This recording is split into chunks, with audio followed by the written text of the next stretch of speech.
Like Colonel's bequest, where you died because you walked under the chandelier, or you bumped up against the banister that was broken, or you tried to bring down the bell and you were standing in the wrong spot. There definitely were places you could die there. This one is pretty fair about things. Drank whiskey last time. Okay, so we're gonna drink whiskey one more time. She does have a limit. Oh, you die from imbibing. Everything in moderation. Oh dear, next time try enjoying responsibly. Okay. Damn. Well, there you go. Next time, there will be no next time, Gadget. We just know we should not probably imbibe in whiskey. Yeah, in an early demo, I tried going out the door, I think in the mud room, and it caused the game to crash. Oh, too funny. Because that was no, you're not allowed to go outside yet. Okay, there's Jack. The kitchen has a rough-hewn rustic charm. The lack of decorations and fine furnishing implies that the room wasn't meant to be seen by the lodge's guests. There are cupboards along the wall and an icebox in the corner. A door in the west wall leads to the main floor hallway. You can see the dining room through a door in the south wall, and there's a door in the east wall that leads you outside. A strip of yellow flypaper dangles near a door. Jack is here. The last game, that Jack, wasn't a very nice game, okay? The sticky flypaper is loaded with dead flies, frozen in the various states of mortal struggle. Ew. It's gross. Everything else is so beautiful, and then you get this nasty... Of course, the broken furniture and all that in the closets. Hello, Jack. How you doing? Do you need a hand? Nah, I got everything under control here. You go on and talk with other folks. Jack doesn't like to be bothered. Is that what it says in the notebook? The table is crudely constructed, but very sturdy. You surmise this room probably wasn't meant to be seen by lodge guests when it was in business. And since you're not a guest or not a paying one... kitchen island. Okay, so that's a kitchen island and a green bowl. There's it's L-shape? Yeah. Sort of. You don't see anything. Oh, maybe that's the salt or something. Look, icebox. The icebox is a mainstay of any well-equipped kitchen. It contains the cool foods. Yeah, that kind of reminds me of when we went to the Pabst Mansion in Milwaukee, and they showed the place. Like, this is where they would put the block of ice and the straw or hay and stuff like that to keep things cool before ice boxes and fridges and stuff like that. Oh, yeah. Open the ice box. And there's that block of ice. The ice block is rock, solid, and frosty. Stay frosty. It's solid, frosty, and opaque. It seems that it freezes hard during the night. That doesn't look very appetizing, so she doesn't get the idea of why you want to lick it. Okay, could kill her there. The ice block, yeah, we know that. Okay. As much as you like to break the ice, you lack the appropriate tool, hand tip. But there's got to be one, right? There's got to be an ice pick somewhere. Probably. Ask about the... sorry, miss. I got my hands full. I can't talk right now. So Jack is busy cooking. He doesn't want you to talk to him, right? Yeah. And I remember we walked around this kitchen. We looked at everything, but there was nothing in here initially. I could be wrong. Is there changes from the demo? There's a display cupboard with a bottom drawer and a sideboard with a cupboard, and the kitchen's cupboards in the corner have single upper and lower cupboards by the stove and double upper and lower cupboards by the sink. Look, mugs. A mug with a gorgeous blue glaze is sitting in the cupboard. Can you take the mug? Yes, of course. Okay, so the blue mug, is that like a Easter egg of some sort? Sort of. You see some white mugs. Is that the blue? No, that's not blue. The large mug is coated with a beautiful blue glaze. Examine blue mug. The bottom of the blue mug has the inscription that reads as follows: AG Studios by Chris Jones. Model 3.60. So, because this was created using Adventure Games Studio, Yep. the kind of symbol mascot thing is this blue mug, and so sometimes it's kind of used as like a little joke that'll be thrown into games, and so hence here we have this blue mug. Okay, can you look on the stove, or is because Jack is there that he's not going to want you to look on the stove? There's a saucepan and a kettle on the stovetop. Can you look in the saucepan?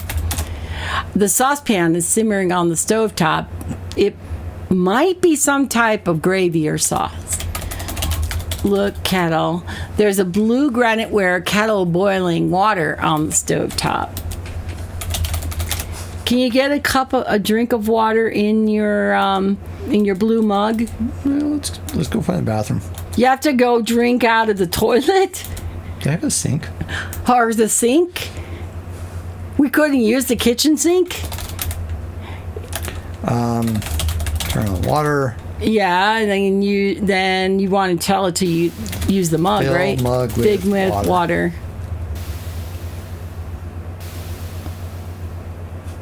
You fill the blue mug with water from the tap. The large mug is coated with a beautiful blue glaze. There's some water in the blue mug. Drink water. You drink the water from the blue mug. Well, that was refreshing. See, there you go. Fill mug with water. Are you going to die because you're like going to bloat to death?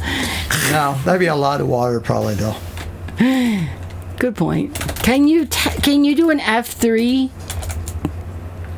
that it does your last command? Space. Okay, space. And you're not even using the control thing that she told you could use. Okay, and a moose. Look. This is Evan Richards' well-appointed study. Next to the ornately carved fireplace, there is a fine tapestry depicting a forest scene. There is a display cabinet beside the fireplace, a fancy desk with brass fittings sits on a plush carpet.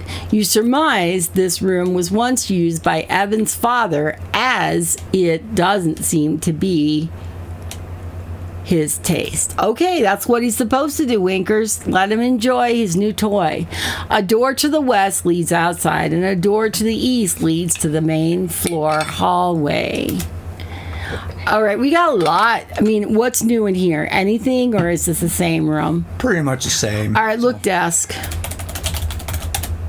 This is Evan Richards' writing desk. The sturdy mahogany surface sits on a double pedestals, each with both a drawer and a cupboard. Open drawer. On top of the desk is a blotter. Check the blotter. A glass lamp with a green glass shade, a clock, and a pen stand set. Can you actually wouldn't bloat to death, but water toxicity is a thing. I read about that. Somebody was like trying to win a contest, and Don't wee for a wee. And they drank tons of water, and it killed them. If I recall, it puts electrolyte dissolved bits of imbalance to be so high that all the minerals and salts, etc., rush out of your cells, or it disrupts electrical signals. I don't remember. There's no sound in the game, but Can't hear game. It's a thing. Did the sound stop in this room? No sound. There's no sound. What are you talking about, Winkers? Sit. Sometimes there's been music, but you take a seat. Spin. Have fun. I would have never thought to do that. What is it when you go back? Well, open drawer. I can't stand up for... Oh, you can't be sitting and opening drawers. You have to be standing. And you need to be near that drawer, and the door is locked. Of course it's locked. Nobody trusts anybody in this place. Did you check the blotter? The lodge is so well. I'm looking for a key. There's nothing under the blotter. Yes. Yet. Maybe a knife. Look, bookshelf. The bookshelf contains a set of encyclopedias and various books of general interest. Interesting. I didn't know why you would. This cover appears to be decorative and doesn't open. Yeah. Okay. Talk to Moose. Oh, sorry, you can't do that. Look, Moose. Although the moose head looks pretty impressive on the wall, you can't help but feel a twinge of sympathy for the animal. Open cabinet. Open the cabinet, search the cabinet. The glass pane cabinet is full of curios and memorabilia, old tarnished trophies, and an assortment of glass and ceramic vases. Open the drawer. Search the drawer. There are woolen blankets in these drawers. It must get chilly in here despite the fireplace. Notice that none of the fireplaces are lit. You don't feel the need. Can you light the fireplace? Well, it's like August, I guess, but...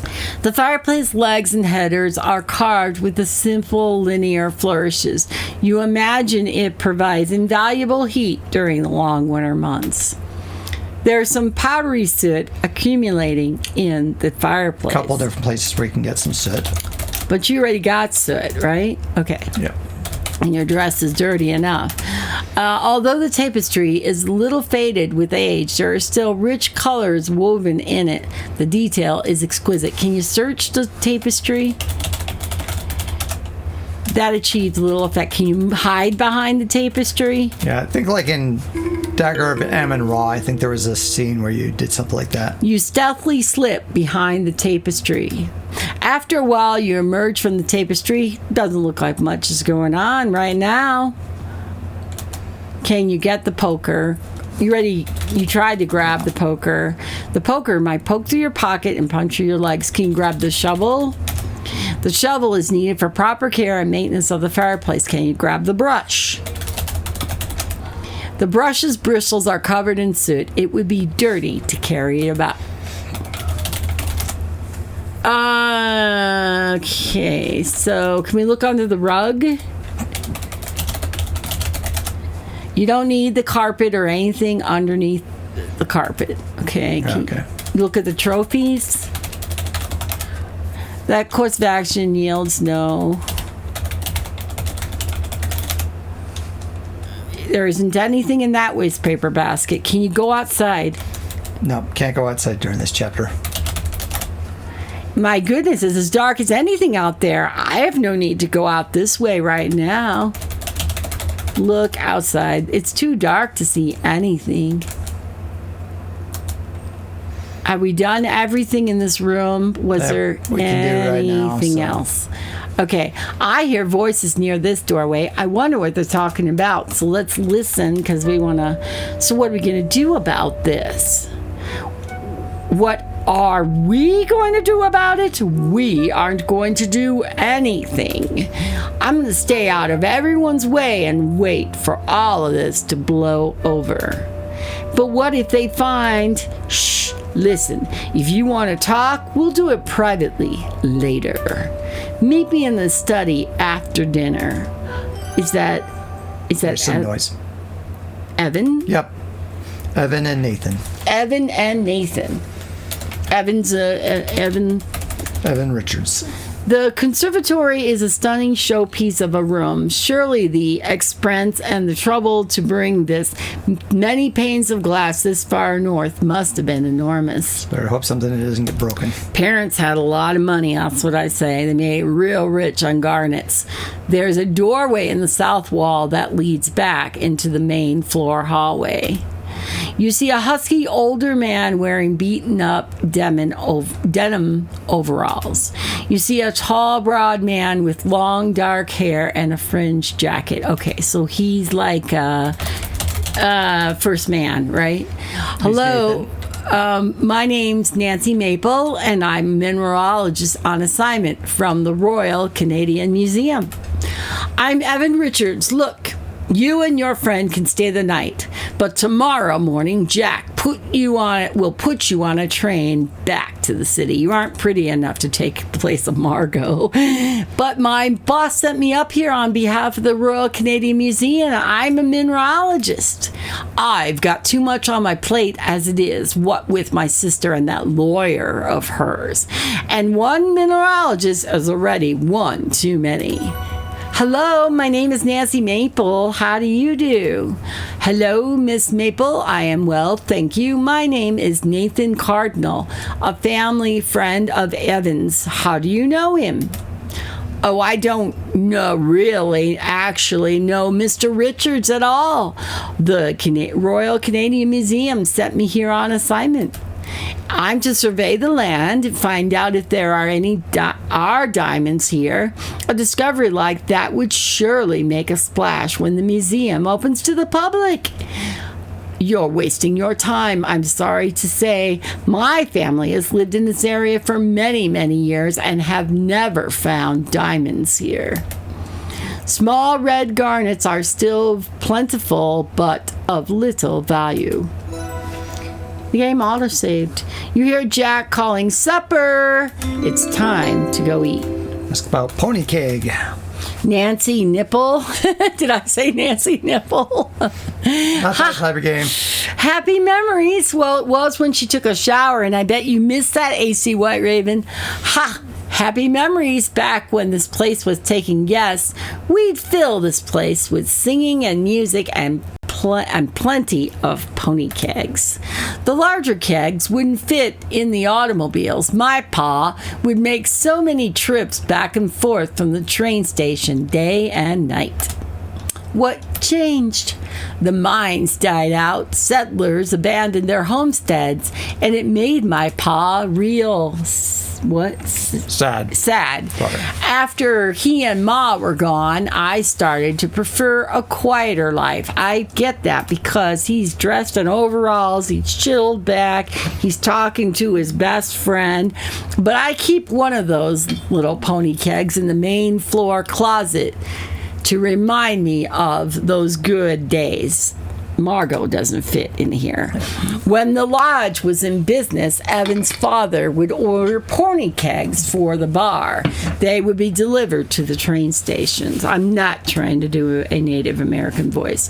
For parties and special events, he'd order a lot of them. Sometimes my father would help with his own car. His father had his own car. I was still pretty small when all that was happening, so I don't remember much. Stop. When was the automobile discovered? Wasn't there even some variants in the later 1800s or something? I mean, this is 1914, so you would expect to see, but you'd see the big cars with crank shifts and stuff. I mean, it brings up in question that too. Yeah. All I remember is there were some nights my father didn't get back home until very late. I'd always try to stay up until I heard him come through the door. He's actually very social, not unlike Evan Richards. Pa came here for the garnets, but unlike most, he stayed back even when the mines closed. It's a hard mineral. Comes in a bunch of different colors, mostly deep red here, sometimes colorless. Colorless garnets could easily be mistaken for diamonds, but any expert would be able to tell the difference. Garnets may be hard, but they aren't as hard as diamonds. That's right. Garnets can come in a rainbow of colors. I read that the garnets in crimson were pyrope garnets, which are deep red, but they'd still be worth something. You get garnet rings and stuff like that. Leuco garnets are the colorless ones. His favorite is green, and hessonite is orange. Garnet is a hard mineral. You'll see lots of pebble-sized examples along the riverbed. Settlers mined garnets in this area for use in industrial abrasives. That is until the mines became unprofitable. Sandpaper is garnet. Sandpaper is, yeah. That's what they're... Yep. Ask about diamonds. It's not from around here, you mark my words. This whole business is just a waste of everyone's time. I have my doubts that it was truly found on this land, and even if it was, who's to say that there's enough to mine? It would be like the garnets all over again. Ask about parents. Well, my pa and ma settled here to mine garnets. That was back when the government thought these lands were full of it. They brought Nessa here when she was 8 years old, and I was born here. And by the time the garnet business went bust, they'd fallen in love with this place. Nessa didn't, though. She moved out when she was 18, went to the city, and never came back. She was probably a working girl. She might be. My parents lived in Crimson all their lives, before it was even called Crimson, in fact. My father was a patient man. He hoped that one day this land would be returned to us, even if it wasn't in his lifetime. I must confess that I'm a little bit less patient than he was. My mother was the fiery one. I feel myself struggling with both sides of myself now and again. Ask about friendship. You can't use friendship. What am I trying to do? Friends? What? I don't know anything about that. Okay. Jack. Jack's a good man, a hard worker, quiet. Jack's a good man. So Jack may not be sleeping with Margot, right? Ask about Margot. She's my gal. Even she met Evan in Crimson a few years ago. I think it's a coincidence. You can't pick your family. She said the same thing, or someone did. Margot did. Ask about Nancy. Ask about Laura. Snobby. I'm not surprised Nessa likes him. He says the lodge is so stuffy, so he sits out on the bench outside the study for fresh air. I find him stuffy, but they've been here 2 weeks.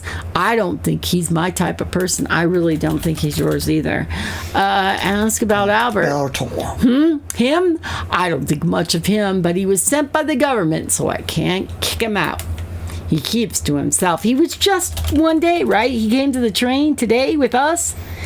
Ask about Kimmy. She stays quiet and stays out of my way. She's the opposite of my big sister. She likes the birds, doesn't she? Supposedly. Ask about birds. Flocks of cormorants in these parts. They like the fish in the lake, and so do I. They don't prey on the same fish that fishermen seek, and that's a misconception. Ask about Lodge. Pa built this place, rock solid. That was back in the day settlers came up here to mine garnets. Even Evan's father built this lodge, and at the time the government had bought a large swath of land from us for a pittance. That's got to be something he's angry about. No. Not that they had much choice in the matter. The government had surveyed the land and believed there was enough garnet to mine from the earth to build a huge industrial town to extract it. Over time, the government bought more and more land and built Crimson and the train station. But eventually, most settlers left as there wasn't as much garnet as everyone was expecting.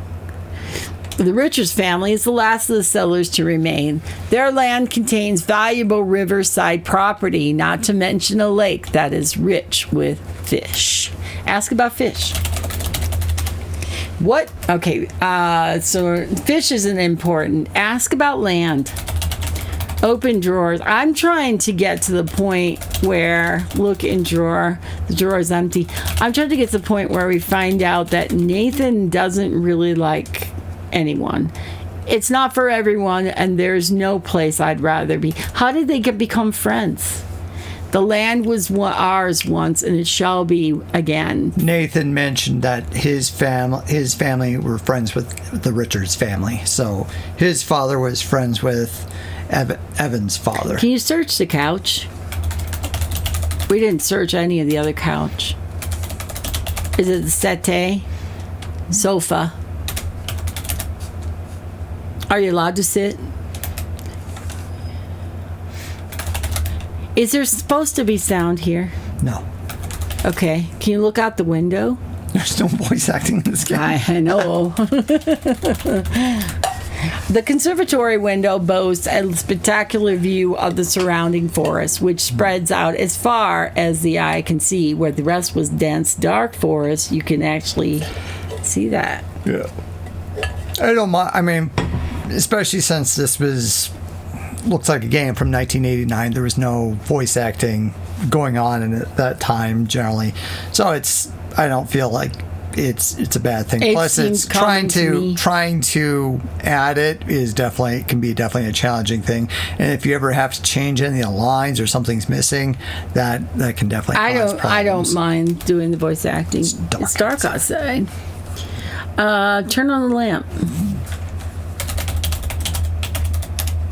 The lodge is so well lit that you don't require the lamp's light there for decorative purposes. How is it lit?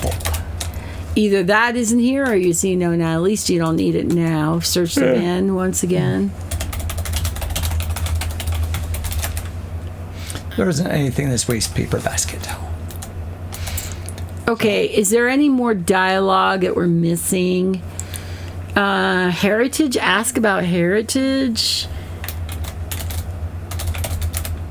Can't use the word heritage. I think we pretty much talked about, most of the time. Oh, wait. Ask about Nessa. Almonds. I like sweet little things as much as the next man. But those Jordan almonds were brought here by Nessa. As usual, what I got in offer ain't good enough for her. And I'm allergic to almonds. You better believe Nessa already knows that. When I was a little kid, I got a bad itchy rash from touching almonds. Doctor said eating them could have killed me.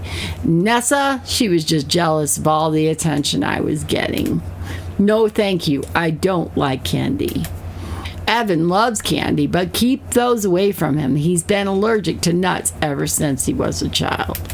His parents learned this when he got a red itchy rash from coming into contact with a minute amount of almonds. He didn't even eat them. He merely touched them.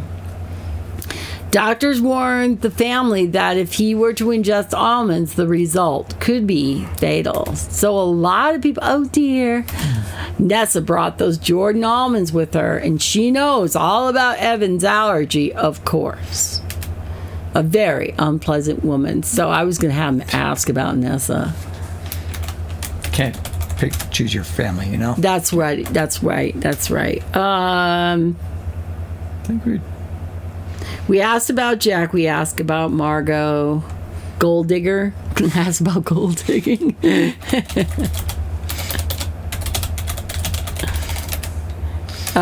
Dang. Gold diggers from 1933. Ask about Paramore. Ask about sex. What? He don't know nothing about sex. He's not having any. Does he have a wife? Ask about quantum physics. Nah, me and Margot aren't married. I have never felt the need, and neither does she. Know what we mean to each other? No need to get the law involved. Yeah, I'm married to a wonderful woman named Jenny, and we have 3 children. Hey, didn't find about that one. Sometimes I wonder if I'm losing my Indian status and making a living off reservation would be better for my children. He's waiting for him to die so he can take the land and the house. Maybe he'll need it for something. Who knows? Ask about Jenny. What? Okay. Yeah. Ask about children. Can't use that word children. That's a no-no. Children who put the paper towels in the water bowl. Okay, how about the plants? Look at the plants. I think there'd be more plants in here. The lush plants certainly benefit from the abundant light in the conservatory. This guy is living pretty rich to the soil, so I don't think he's the planty, fruity plant type, in my opinion. Yeah. Is there anything else that we need to ask about or search? I think we're pretty good here for right now. Because we're going to move it forward once we go to dinner, right? So, time for dinner, moving it forward. Ooh. Can we mess in the kitchen? No. Fly paper. As much as you hate looking at this strip of fly paper loaded with flies, you don't have any more fly paper as a replacement. So why look under that rug? Don't see any notes there. Try the outside. Open cabinets. We weren't able to get in here. Look cabinets. Look cupboard. The top cupboard has a cupboard under the sink, carries the pipe that drains the sink. Plate. You need a look at plate. The white ceramic dinner plate, glazed on its surface and unglazed on its underside. The matching plates, if you had to guess, you'd say that celadon plate on the shelf above the icebox was Japanese. It really is a gorgeous bit of pottery. There are fine scratches on this plate indicating it's been well used. Is that where the glasses are? Can you get a glass?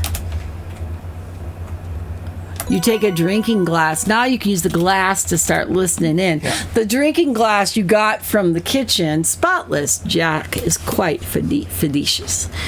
Fastidious, not facetious. He might be. You can see drinking glasses lined up neatly in the kitchen cupboard. The food has got to be on the table.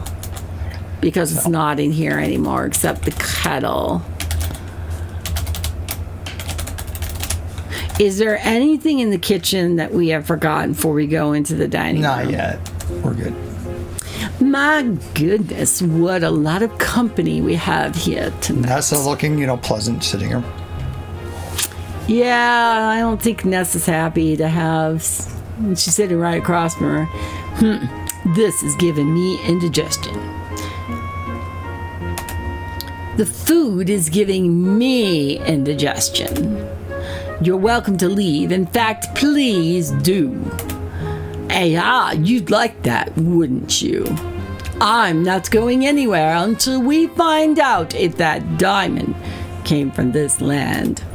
And if it did, then you better believe I'm getting my share. That's what you think. Yes. Yes, that is what we think. That's what I'm here to ensure. Hey, you. How long is that going to take? I will begin my field work tomorrow morning. Crimson used to be a garnet mining town, yes?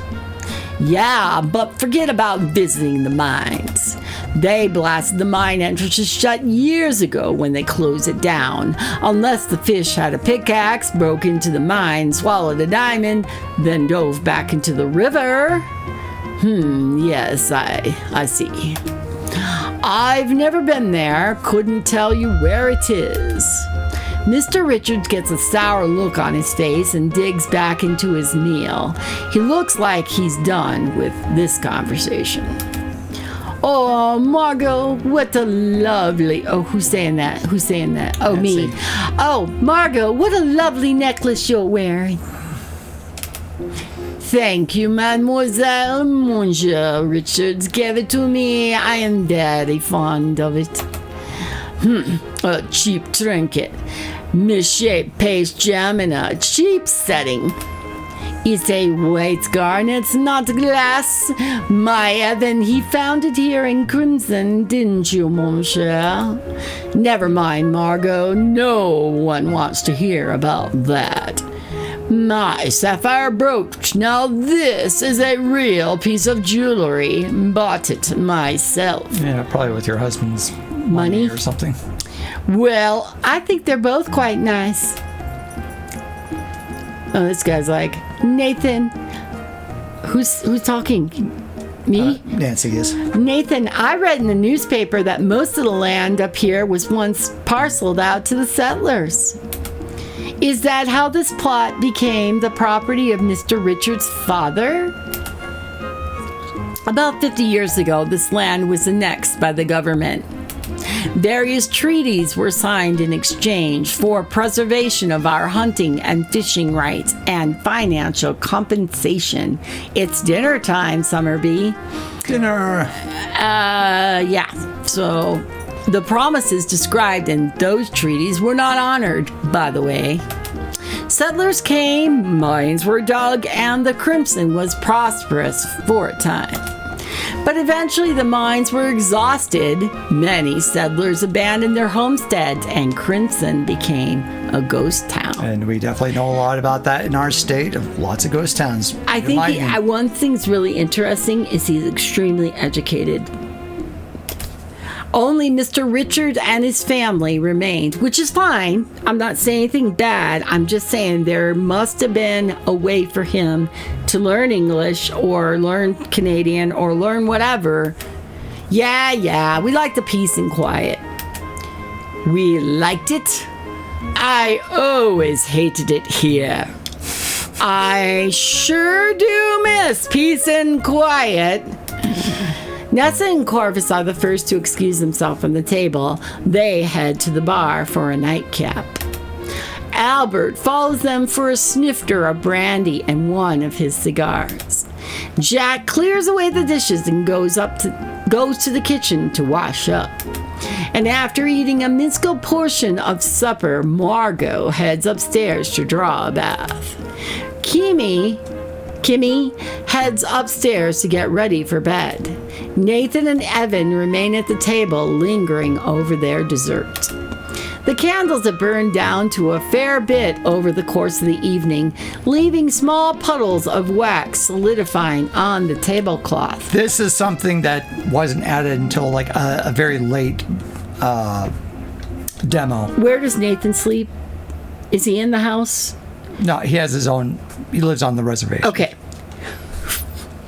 Well, that was a lovely meal. Yeah, Jack does a good job. Usually I wait for Jack to come clear the dishes so I can put off getting up. Looks like he's taking longer than usual to clear up what with all the extra guests. I feel a little responsible for Jack's extra workload. Maybe I ought to give him a hand. He'd appreciate that. About time someone made themselves useful around here. Evan, Nessa, Margot. The list goes on and on. It's hard to see much of the table under the tablecloth, but you can see the sturdy cabriolet legs peeking out at all four corners. The candles have burned down a bit. There are wax drippings on the table and the candlesticks. Can you get the wax? Okay, don't ask me why, but we're cleaning up things, so we're grabbing the wax. You scratch all the candle wax drippings off the candlesticks and tablecloths with your fingernails. Only reason I even thought to grab the wax is because she emphasized it. And that's why. I hear voices. Listen, Mr. Richards and Nathan are here. How are you going to eavesdrop? Well, go out the other way and listen in, right? I hear voices. Listen. Now, are you using the whiskey's not bad, surprisingly. I do not know who's talking. It is the worst whiskey I've ever drunk. It's far from the best. My wife, Gabrielle's a teetotal. No fun at all. Ha! Sounds like a barrel of laughs. You said she's a teacher? Yes, she loves the little tots with their sticky fingers. I was basically Evan's mother while we were growing up, and I hated kids ever since. He was such a chubby little whiner. He loved Crimson, and then again, he didn't know any better. Whereas I remembered our real home back in England, Crimson couldn't compare. Have you any children, Albert? Certainly not. Do you think there are really diamonds here? It would be very profitable venture for everyone involved. How soon will you know? I cannot say, madame. Tomorrow morning I will begin my field work. My superiors, oh, he's the German, my superiors wish me to be thorough. I may be here a while. Supposed to be from Belgium. He's Belgium, supposedly, right? But he's German reader. Well, he could be Belgium, and like I said, he went to school, he learned German. Well, I hope you know sooner than later. I notice he also looks a little bit like, I've never liked this place, and now I have to watch that harlot fawn all over Evan. It sickens me watching him get so easily manipulated by her. And then again, he's never been very bright. Good night, Madame, Mr. Shaw. Okay, so she's a harlot. We already figured that. I mean, that the sister wasn't going to like her because she's a gold digger and she's probably going to get the money. Yes, there were garnet mines in Crimson when I was a girl. I've never seen them, of course. Garnets are such common gems, and the Crimson Mine produced nothing but the crushed garnet powder anyway. Mrs. Crabbe tells me her parents came to this region to mine garnets. Those mines failed, and the town with it. Those matters don't concern me.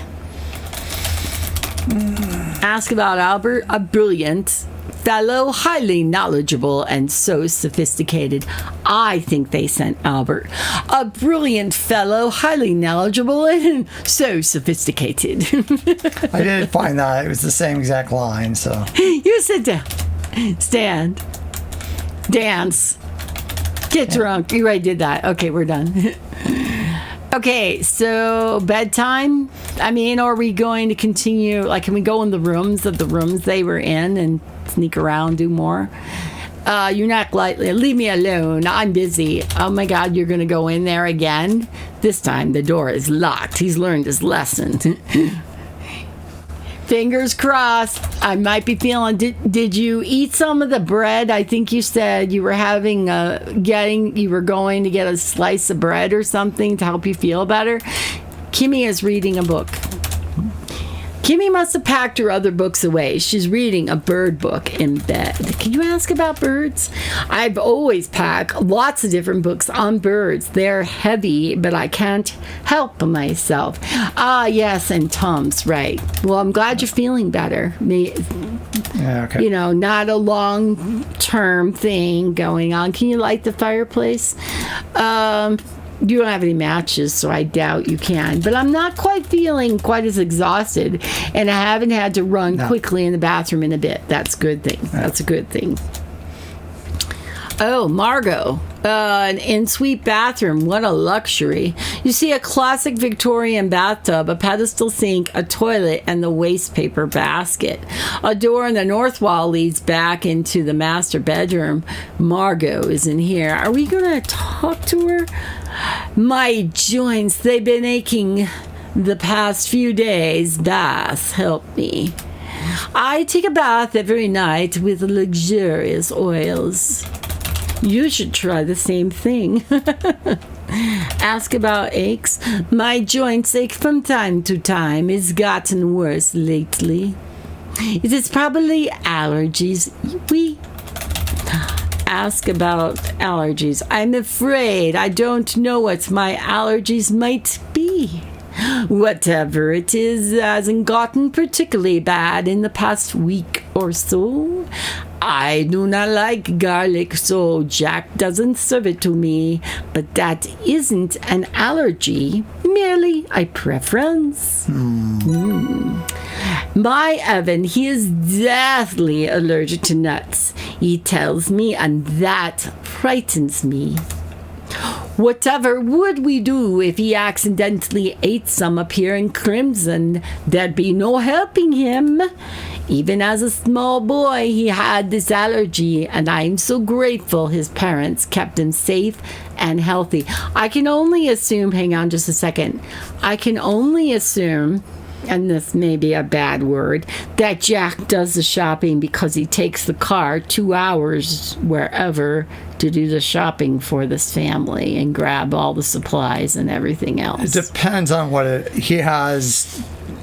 As you'll see in the next chapter when we can go outside, Which I've never seen. There is a small garden he has planted and stuff to help with some of the food and stuff like that. So that's one of the things that can help rather than having to go and get things brought in or go find a place. And yet Nessa brings those Jordan almonds into our home. It is an evil act, isn't it? Yeah. And one you might be taking advantage of. About garlic? I do not like garlic. It does not agree with my digestion. I never eat it. So if we put garlic, she'll end up in the toilet, right? Jack is careful not to include your garlic in any of my meals. Okay. Give garlic. Do we have any? Give almond to Margot. Would you like a Jordan almond? She didn't, right? No, thank you, mademoiselle. I don't have much of an appetite for sweets nowadays. Is she pregnant? My Evan, he loves sweet things, but he is allergic to nuts. Jack is careful not to bring anything with nuts to the lodge, except for Evan. But I think his sister, she brought them. Very inconsiderate of her. Don't you think? Hey, Perf. Hi, Perf villain. How you doing? How's everything going? And yeah, damn nuts. But You're playing the Crimson Diamond. Yes. I got the swag for it, so. Yes, so you can tell him those two have never liked each other. Whenever Evan got bad rash from accidentally touching an almond, and Nessa got angry with him. Better put my nuts away then. No nuts allowed. We can think of a bunch. So anyway, Perf villain. Did you know that I fell down the stairs about a month ago? And I hurt my lower back, and I also hurt my behind. Bruised it. Fortunately, I didn't break anything, but it pretty much put me to bedridden or had problems walking. So I literally am streaming for the first time in 21 days, like this weekend. Perf is also alive. Take bath. Ooh, mademoiselle, would you care to join me? Would you care to join me? No, thanks, Margot. No, thanks, Margot. I took a bath earlier. I did not. I'm starting to have some lower back pains myself today. It feels awful, so I can only imagine how it felt for you. Still feels pretty awful. I'm sitting on a pillow, which is shaped like a donut, which is a therapeutic donut pillow, and inside there I have ice that I am using to make myself feel better, because the donut has a circular hole in it. Or just dressing screen is decorated with a leaf motif. We can mess around when she wasn't in there. Yeah, things are locked. So.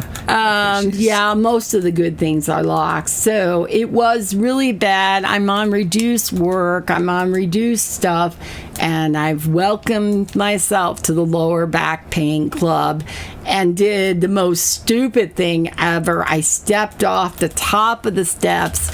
I went down head first to the first 2 steps, and then I flipped over and went down 6 or 7 steps on my back, flat on my back.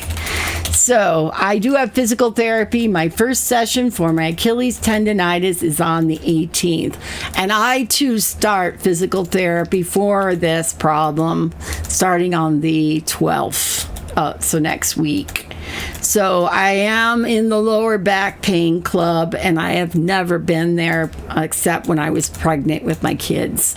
So it really is painful. And it was, I had to work from home. That's not a surprise, but I couldn't go into the office at all. Couldn't sit in for streams for very long. And Jack with the dishes. So nice. Thanks, miss. Lots more dishes than usual. Happy to help. It's nice. If we help Jack, then he's probably going to be helping us sometime. No, right? it's been added to your... Now I got to go see to Mrs. Crab and Mr. Shaw in the bar. Have to make sure they don't drink us dry. 1915, no dishwasher. And of course, I need to get Mr. Richards. 1914, sorry. No dishwasher. I need to get Mr. Richards hot toddy. He likes a soothing drink before bed. So how's Chili been? I saw you were streaming. Now, am I wrong? Don't want to keep Margot. I saw you were streaming at 4 o'clock in the morning sometime last week. Is that right? Okay, so he's going to go help Margot out of the bathtub. Let's see if it's full hands-on service. Really is. And also, how's Chili doing? How's your Chili's all right? I was streaming at 6 a.m. yesterday. Okay. And also, that's what I saw.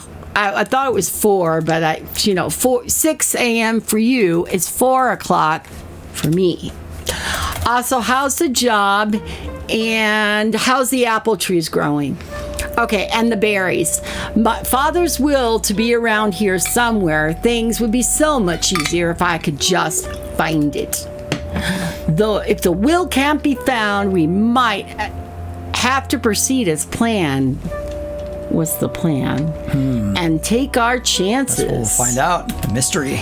That little gold-digging hussy complicates things. Speaking of that, I found out something interesting recently.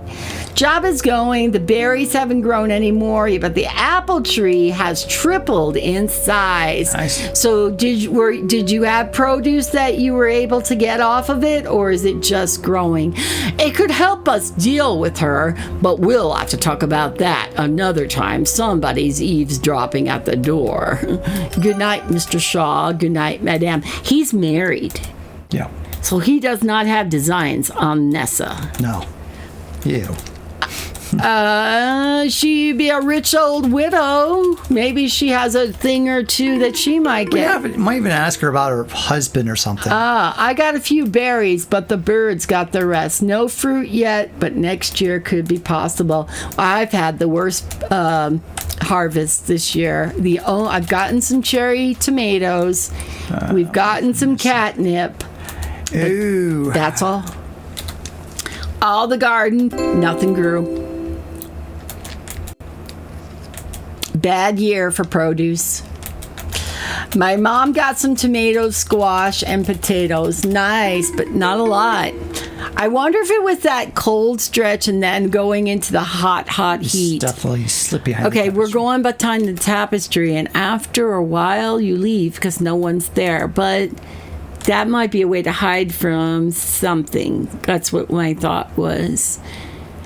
I want to taste Perf's apple juice. Okay, so first he has to have apples there. Perf, I mean, AC White Raven. He's got to have the apples. I'm wondering. But still. I can't wait to have my own garden, haha. Yeah, it's a challenge trying to grow. Do you have windows that face the south or anything like that? You can grow your own herbs and stuff. There we go. Okay, so we advanced it all, but we're behind the curtain, right? Yeah. Look. I don't know what else to tell you. My father and your father had an agreement. This doesn't change anything. What did he find? What if I find the diamonds? What happens to the agreement then? No one's found any diamonds here. Nothing changes. We'll see what we can do about the nosy Belgian. And Margot? How many times do we gotta go over this? She's my gal, all right? But a promise is a promise. But you are limited on space, yeah. It's small.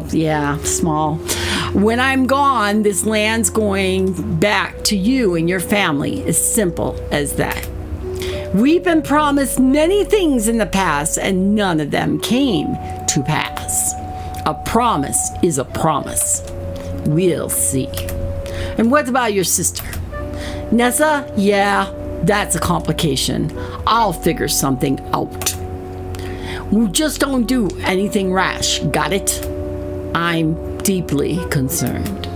Yeah, get out of here. Why don't you? I'll be seeing you again, Evan. Uh-huh. Okay, so most I have is the entertainment stand or shelf. I put an LED lamp, that will work, in one of the shelves, and I'm growing some random plants, not edibles, on it. The aloe is getting too big for it, so I have to find an alternative for that soon. Can you do a hanging plant? Aloe does really good, kind of like a spider plant, if you can like get it hung so that the branches have room to hang down. So yeah, I think we saw that one. Yep. I thought he left too.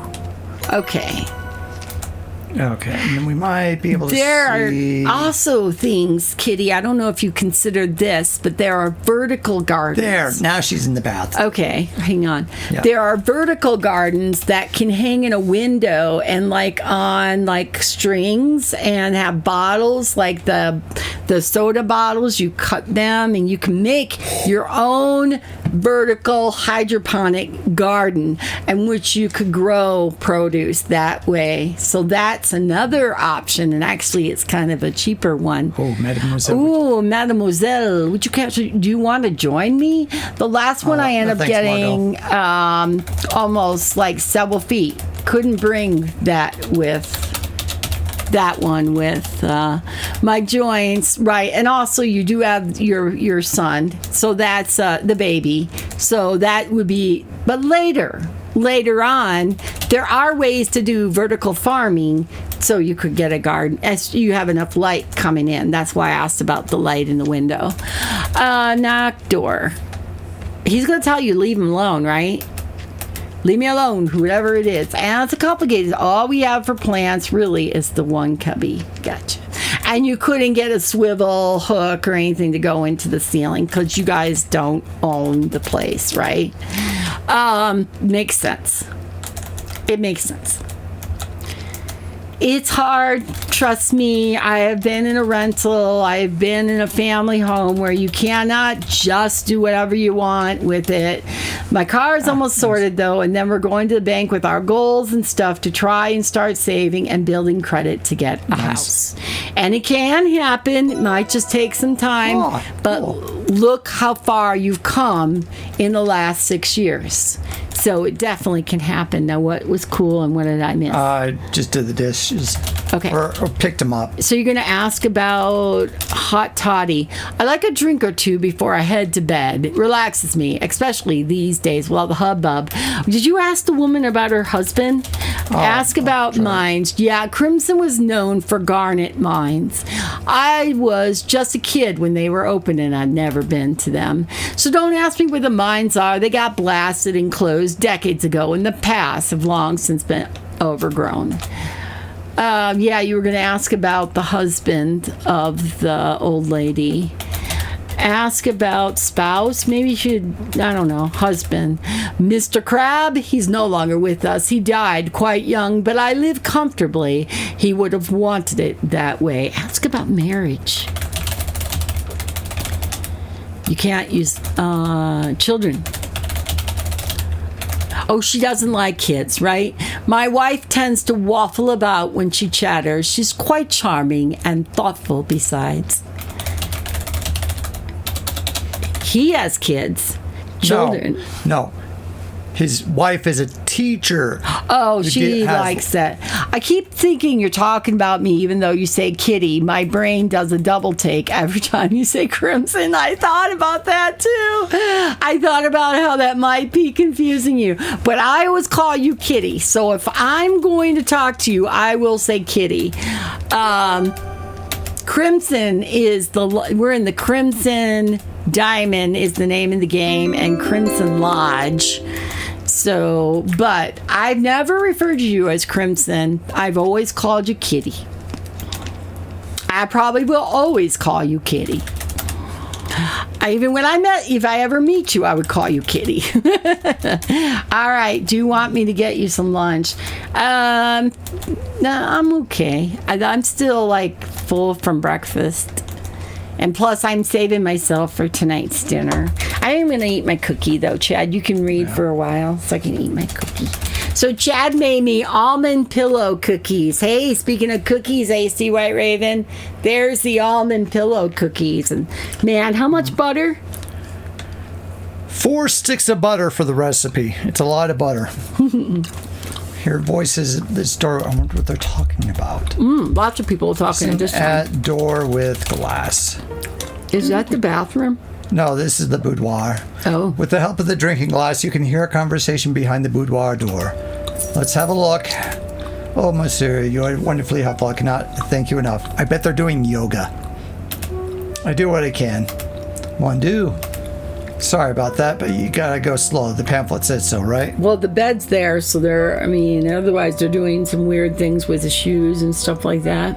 Her shoes or her negligees or... He's putting on a fashion show with her clothes.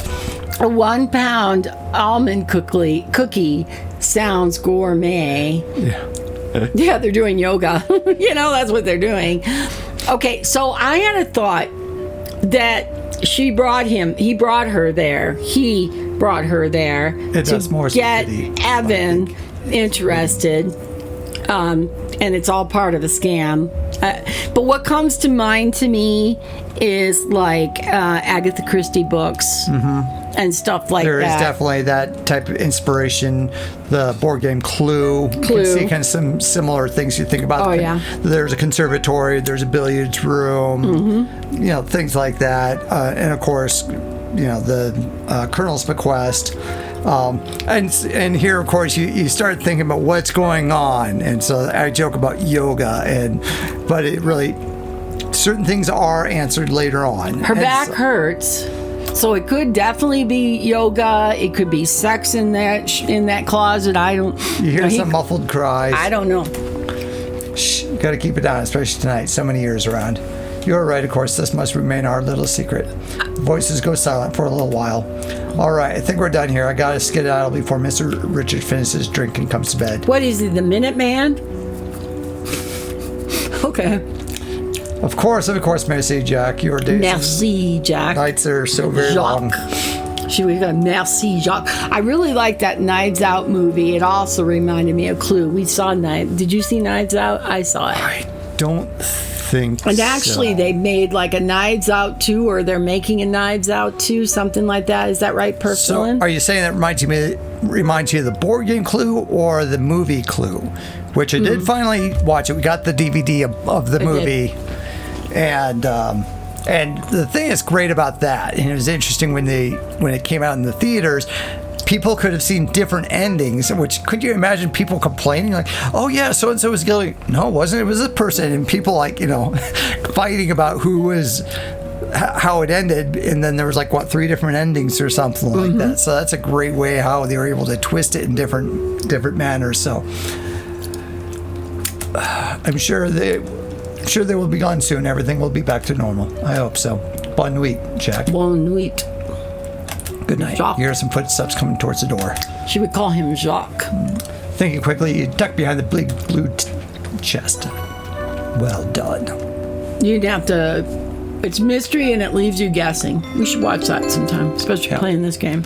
This definitely is a mystery, and there's more you start working at, even the little things I kind of pointed out, like, that's curious, why is this or that? And, some of the things you find out. And some might be even red herrings, so. We're only going to make it through the demo today, I think. I don't know. Maybe we'll get into chapter 2. Yeah. Outstanding. Fantastic detective work, Nancy. You're a natural.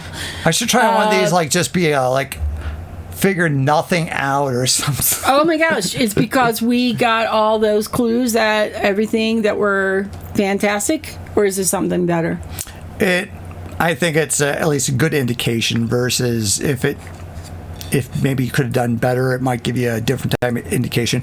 And I think that was kind of similar to what happened with Dagger of Amun-Ra. And here I'll even show kind of some of the influences of this game.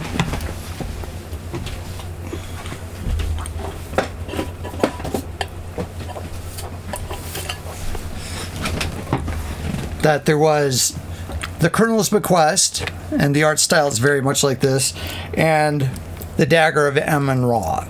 So these were the two Lorabo games, and it's a shame there weren't any more. I definitely think they could have done a great series, and if you look at how many other type of mystery series there have been, I have no idea how many Nancy Drew games there are out there, but I think there's a lot. That was my thought. There's a number of and other, still being made. Nancy Drew, like especially those. What kind of games are they?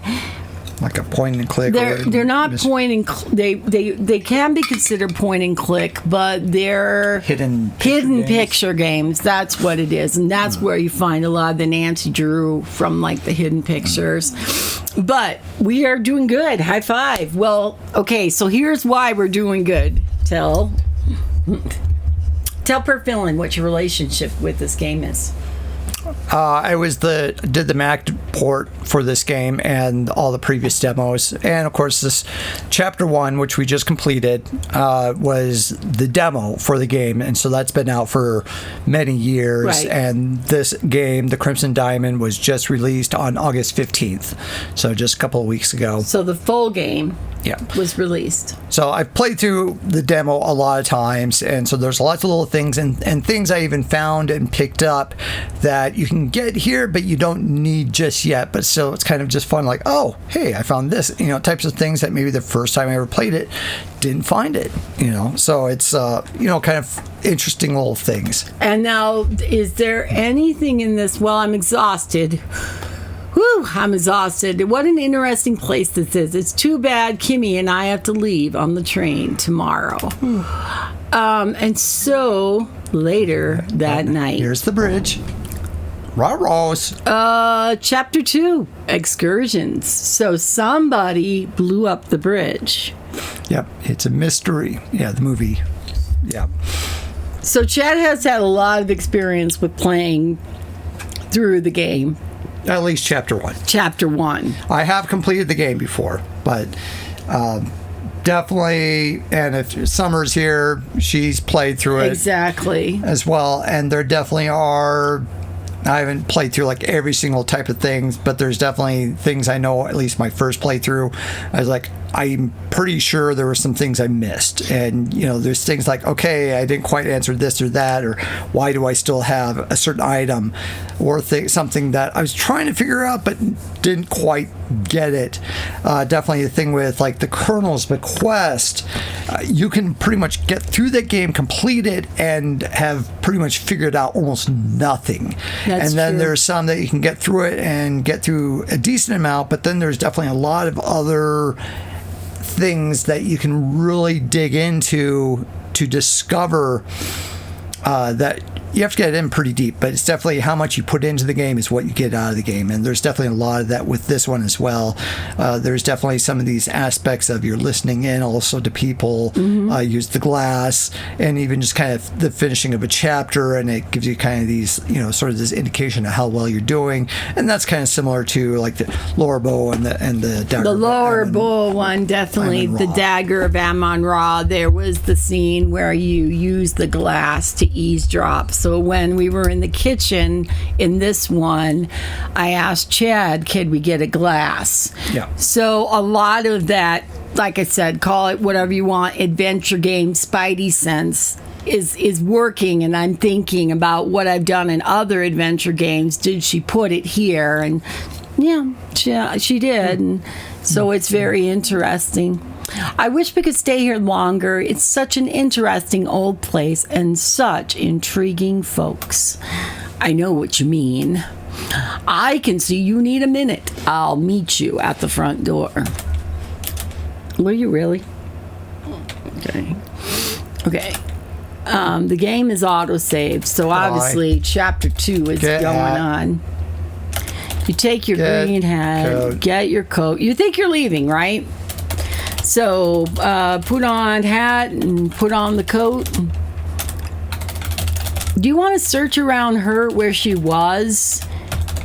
Search bed, doesn't seem to work. Search her bed. Search the couch. There, yeah. Right, bed. Yeah, the bed seems made. Seems like nobody slept in there last night. Yeah, they're good and fastidious, you know. Okay, we can believe that. We're going to go with that, okay? Okay, I'll get a step for a minute. I'll be right back. Chad's going to get you onto this next part. I got to get up. Knock. Yes, who is it? Look.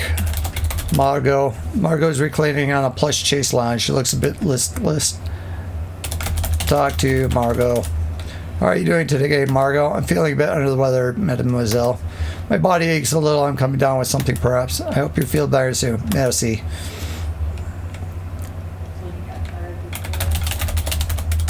Ask about illness. I'm afraid I do not know what my allergies might be. Particularly bad in the past week or so. I do not like garlic. Yep.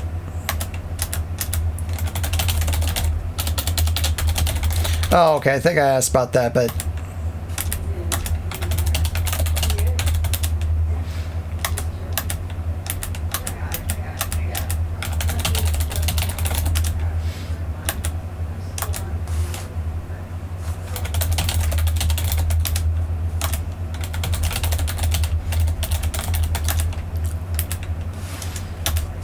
Yeah, okay, I'm just kind of zooming through a bunch of these things really quick.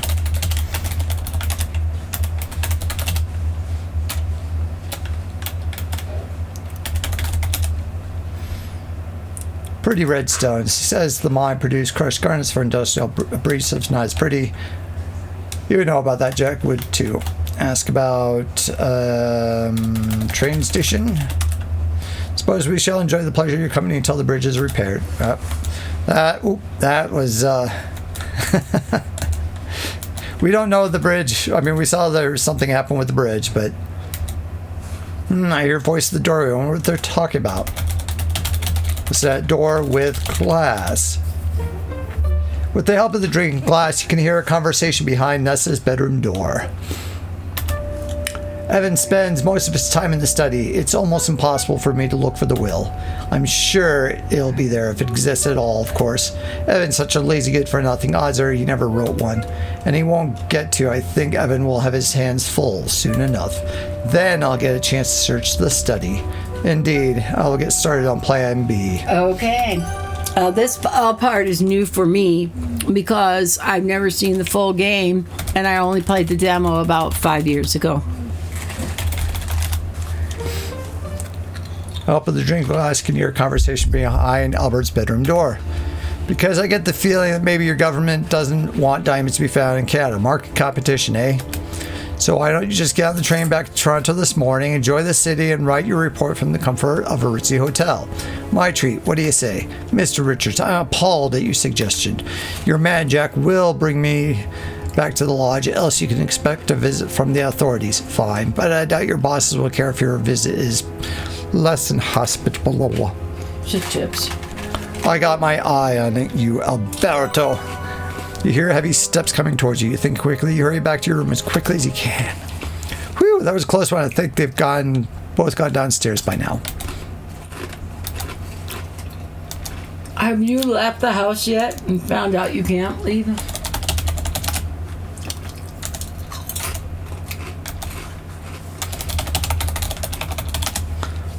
Is the suitcase open? No, it's locked.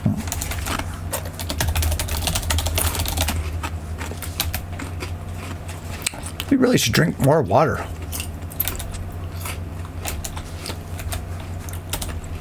You know what's funny? Almonds. And you gave me an almond cookie. Hey, I'm not allergic to them, so.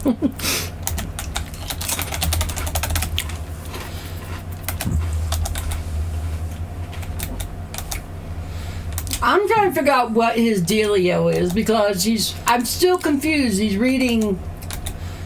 Wouldn't he read French books if he was Belgian? Maybe. Oh, you can go outside. Yeah. And actually, you can go at this during the nighttime. But one. You can have one. I love the old music. Lush green land spreads out and all. I just want to visit this area too, you know. Sounds cool. can hear the swift river nearby. The bird calls. The air smells fresh and new. Not like a stinky city.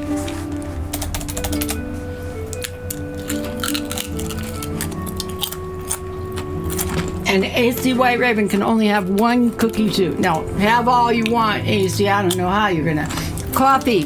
Dip it in coffee, AC White Raven. Or tea. You like making tea, don't you? German is one of the official languages of Belgium. Yes. So that would make sense why he is able to read German books. So he probably is more like Hugo Barreau, more French sounding. Yeah. Less. Yeah, I'm trying to think if I recall correctly. I think it's Belgium has this weird kind of division between French, Dutch, and a minority of German speaking, or something like that. So, Hey, AC White Raven, did you hear where I said you should probably use coffee? Like that brand new coffee maker you got there. Make yourself a nice cup of coffee and you can dip those peanut butter and chocolate cookies in there. Yum. and if we're trying to leave out this way, Summerby is Belgian, right? I think so. Walk closer to the door. I'm supposed to meet Kimmy at the front door. Bother. Oh, bother.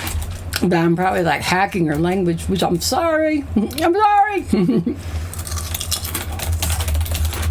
That's about Will. Will, who's Will or mine? The one Nessa must be hot for. Our Pa's Will. Probably shouldn't tell you this, but Pa never had Will. Never bothered.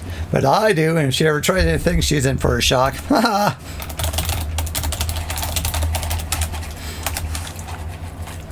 Read that one out loud to my parents. Are all my cookies? Eight.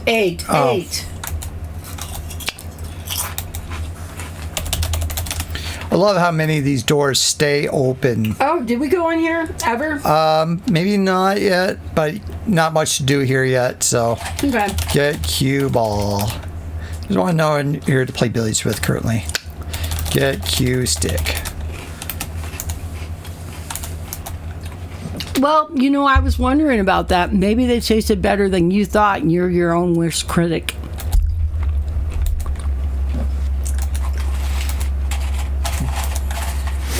Nancy, are you ready to go now? Alrighty. Yes, I think so.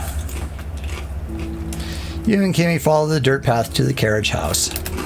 You find yourself falling behind as you marvel at your surroundings the first time you see the grounds of the lodge in daylight. Surrounded by greens of every shade, the trees are taller than most buildings back home. They stand densely in countless numbers as far as your eyes can see, swaying slightly in the breeze. As you near the carriage house, you can hear the distant roar of the waterfall. The land feels alive. There you are. Come on now. We got to make this train. Choo choo.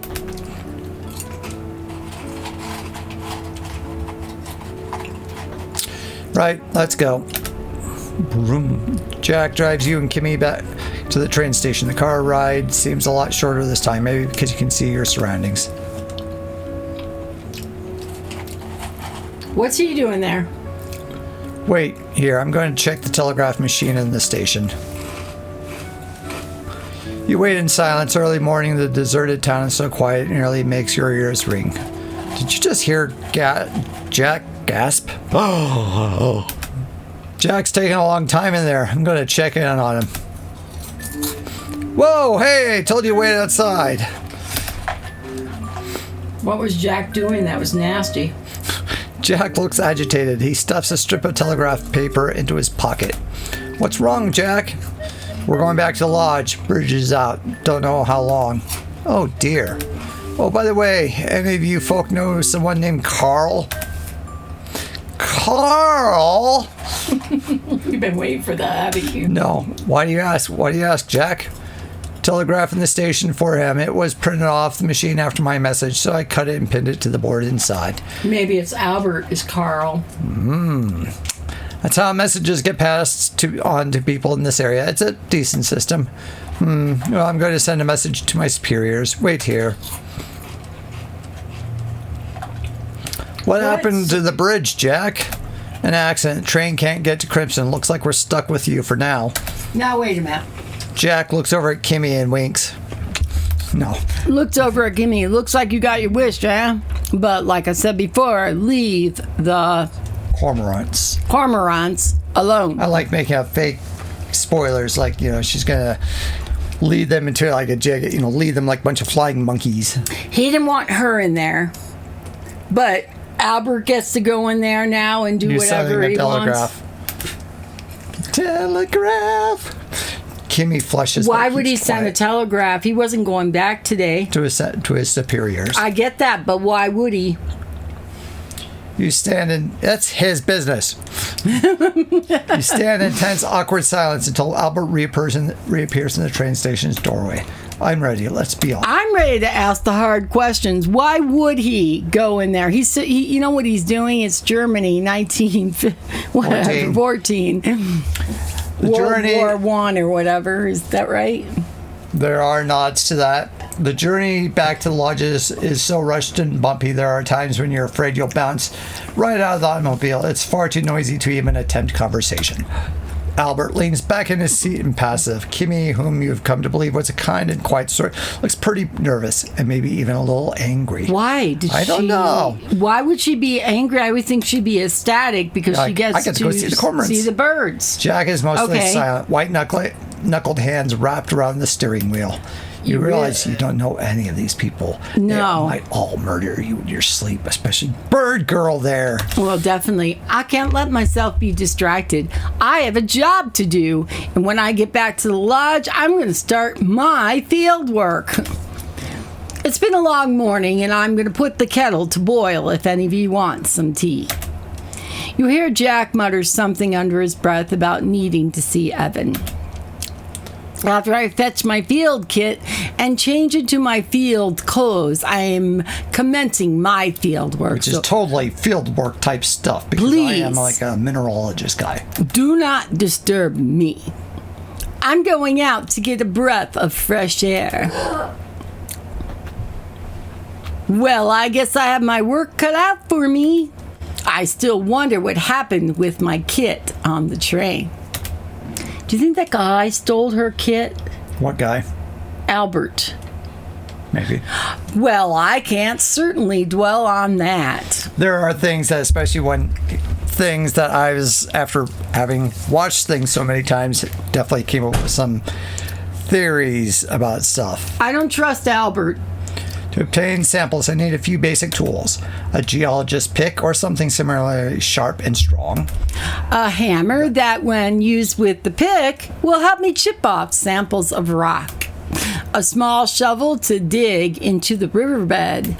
A streak plate to test the hardness of the minerals I find. The dinner plate I've been carrying around might be useful. Maybe I should take another look at it. So, I think Jack mentioned that the cormorants like to nest on cliff faces. That might be a good place to get a sample. I should also check on Albert's field work. Maybe I can learn a few things. Ooh, I hope I can finally do a bit of digging, literally. Okay.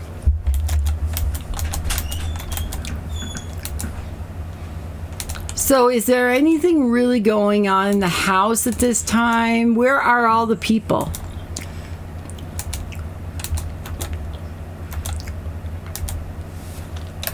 Okay, we're going to listen in.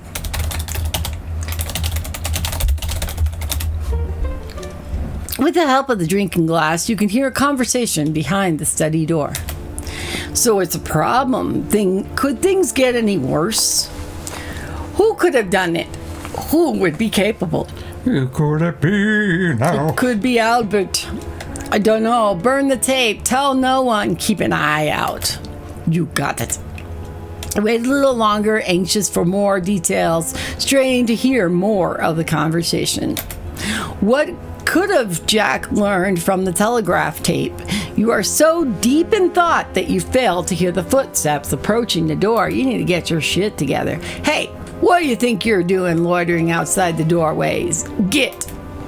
Sorry. I just work here. No, you don't.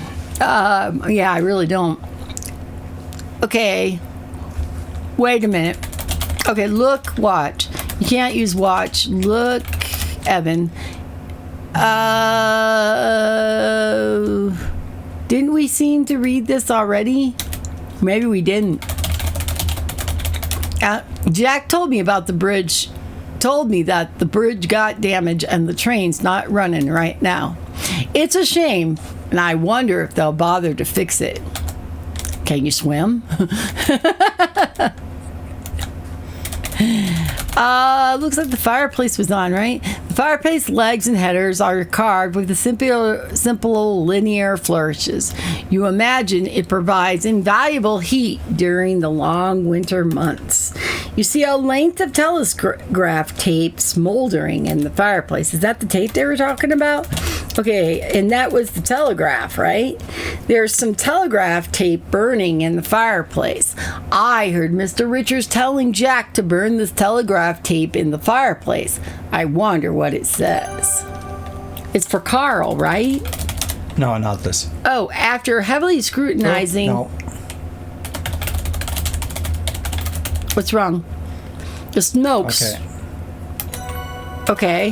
Why wouldn't you let me read it? You can't read the telegraph tape. Have to pick it up first.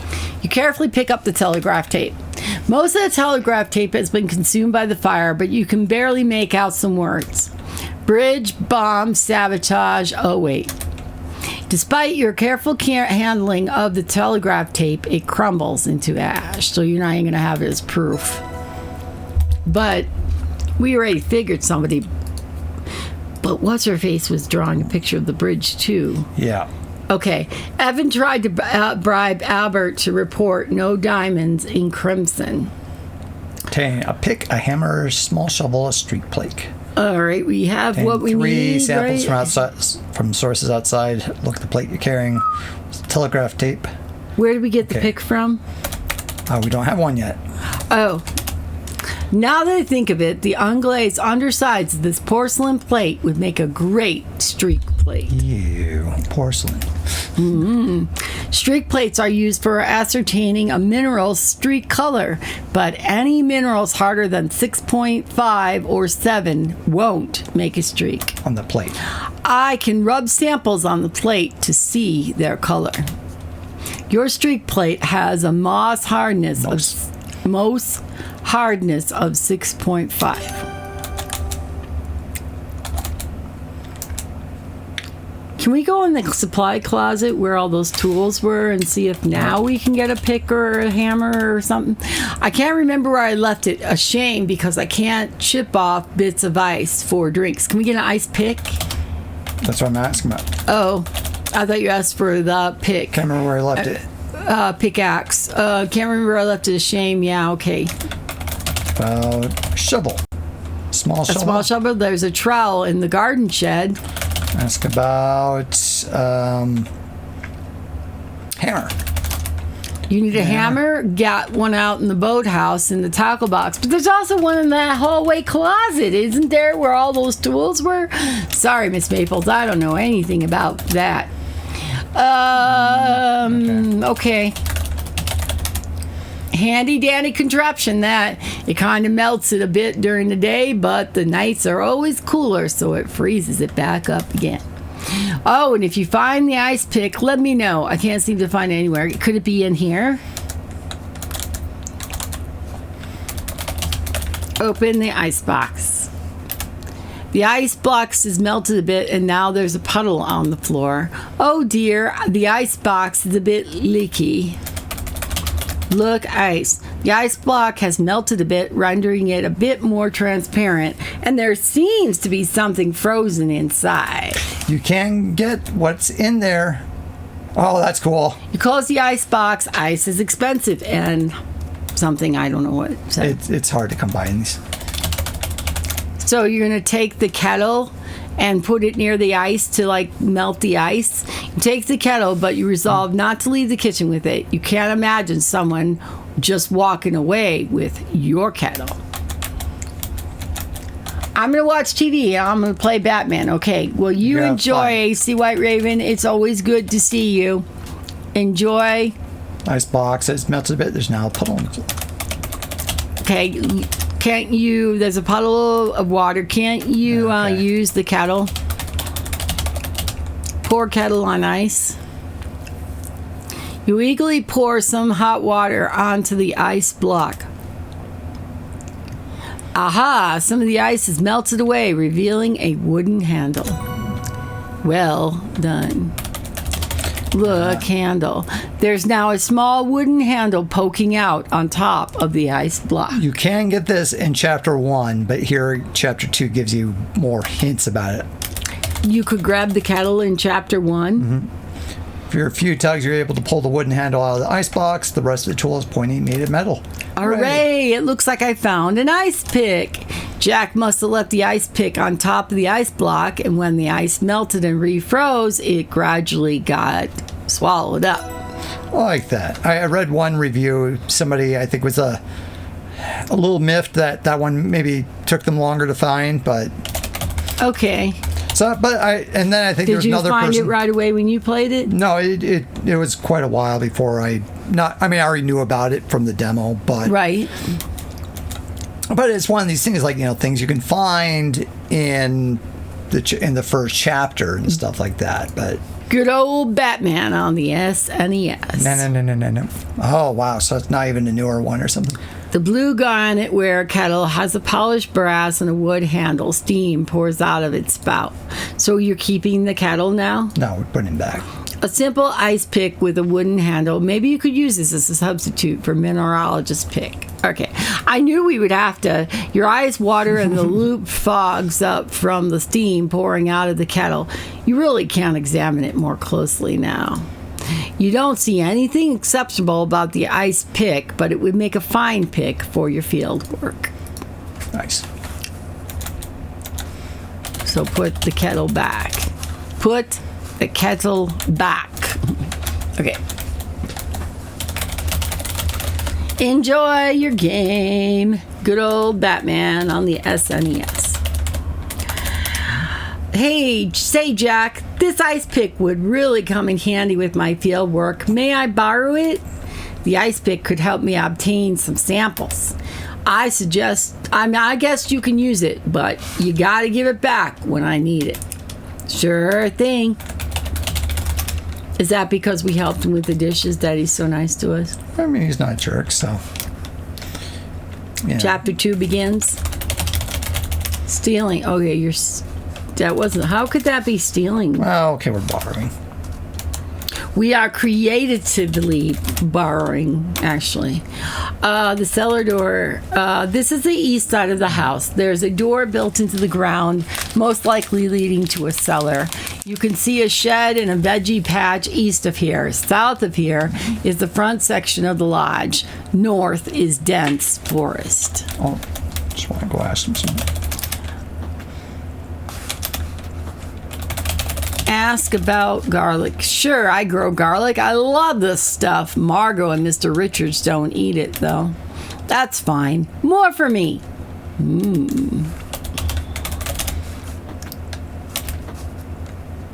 So he has garlic, but both of them don't eat it. Yeah.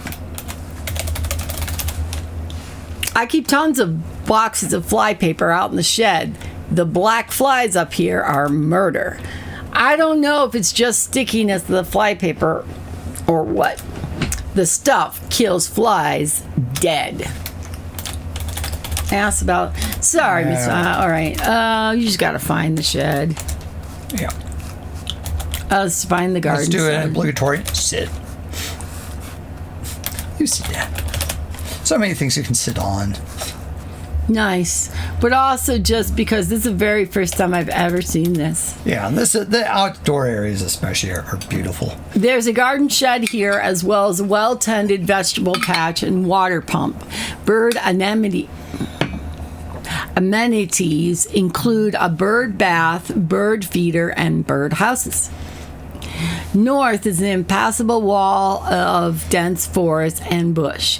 East is an impassable wall of dense forest and bush. When you look west, you can see the lodge, and when you look south, you can see the orchard. Get dew from flowers. No, wrong game. So this is Jack's vegetable garden patch. Your heart grows warm as you gaze at the lovely nurtured rows of tomatoes, cabbages, parsnips, rhubarbs, carrots, and squash. But there's also supposed to be garlic there. Get carrot, you wouldn't dare. Get tomatoes, you wouldn't dare. Okay. Get garlic, you wouldn't dare. Either that isn't here or you just don't see it. The white marble bird bath is mounted on a pedestal. The birdhouse is mounted on a tree. Look in the birdhouse. You can't see inside the birdhouse from there. Look in bird bath. The marble bird bath is full of clean, fresh water. I don't know how that could be. Look, bird feeder. The wooden bird feeder sits atop a long pole, probably to keep the squirrels out. Yeah. You're going to use the pump? Pump water. Psh, psh. Oh, you little wastrel. Where's our bucket? Oh, yeah, it's in the closet, the one that we couldn't pick up the other day. You open the door to the garden shed. Okay, in here, he told us, is... there's a table and stool, a shelf at the back with guard. There was the trowel. A length of rope hangs from a nail on the wall.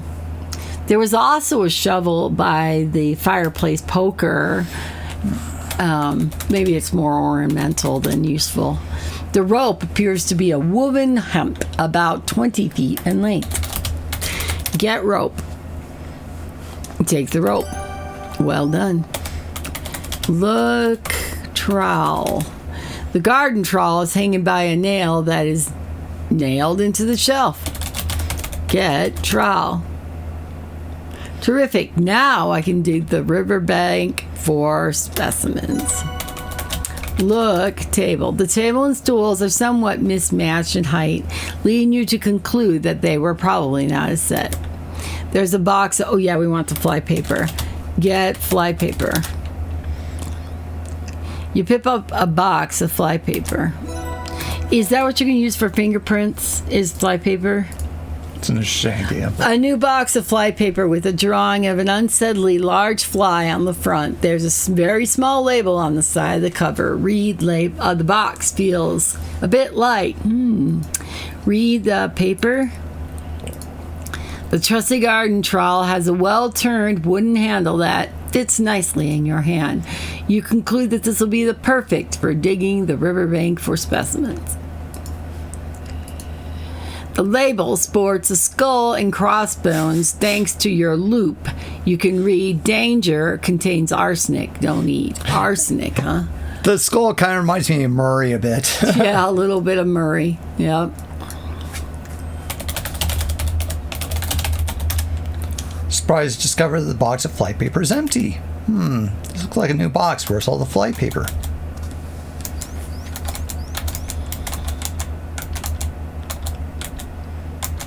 Oh, there's an apple garden. The apple orchard looks like it's in the process of being harvested. Red, ripe apples hang in the trees and litter the ground beneath them. Do you want to get an apple? You see a bushel and a tree stump with an axe buried in it. Do you want to get the axe? You could see the garden shed in the distance to the north. West back to the house, and south leads to the smokehouse. Now it's the smokehouse, too. Okay. Get apple. These look like they're very tart apples that hurt my teeth. Good for pies, but not for eating. Look in bushel. The bushel is empty. You suppose Jack's been so busy that he hasn't had a chance to pick any apples. Pick apples. Unfortunately, that doesn't work. Don't get any funny ideas, Nancy. Besides, you doubt you could pull it out. Put it out. Put it out or pull it out? Pull it out. Okay. So, do you replace the pit fly? You have nothing. Okay. Ask about Jack about fly paper. Jack, the box of fly paper is empty. Yeah? I could have swore that was a fresh box of the stuff. Ah, well, I'm a busy man. Must have slipped my mind. Looks like we're out. Is it in there in a box somewhere under all of the stuff? Is it important? Yeah. You are now deeper in the forest. Luckily, there's a path to guide your way. Looking north, you can see the lodge. East is the smokehouse. West is a scenic overview of the lodge. And south is the jetty. We've got everything we need, right, to get our sample? Not yet. We still need the hammer. There's an overground. Is there a hammer in here with the smokehouse? No, in the boathouse. The boathouse, right. The smokehouse is small, but it looks like it gets the job done. A grate close to the ceiling is blackened by wood smoke. You can see the orchard to the north, a forest clearing to the west, and a river to the south. You don't really go in the smokehouse, right? Oh, open the door. Okay, I guess you do. Boy, this looks kind of creepy. Okay, there's meats in there smoking. An array of smoked meat and fish are hanging to dry and cure. A work table with a deeply scratched work surface is against one wall. You see a big bag of salt, a barrel, and a large pot. Do you want the salt? The bag of salt is folded on the top and has some lettering printed on it. Read bag. The bag of salts reads Sifty Salt, Godrich, Ontario. Get salt. This bag of salt. Oh, you gotta open the bag. And then now you can get the rock salt. The salt. You scoop up a handful of rock salt.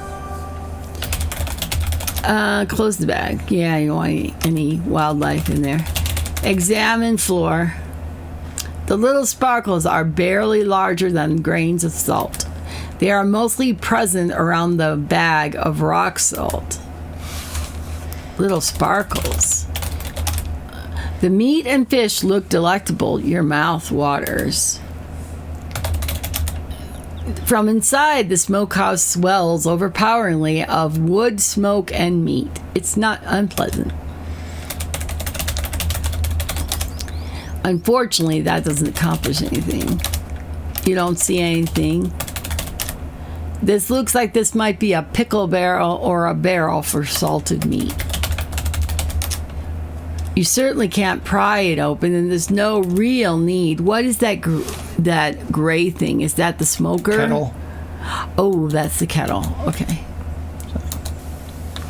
The roaring waterfall flows speedily off the escarpment. There are mossy rocks by the water that look pretty slippery.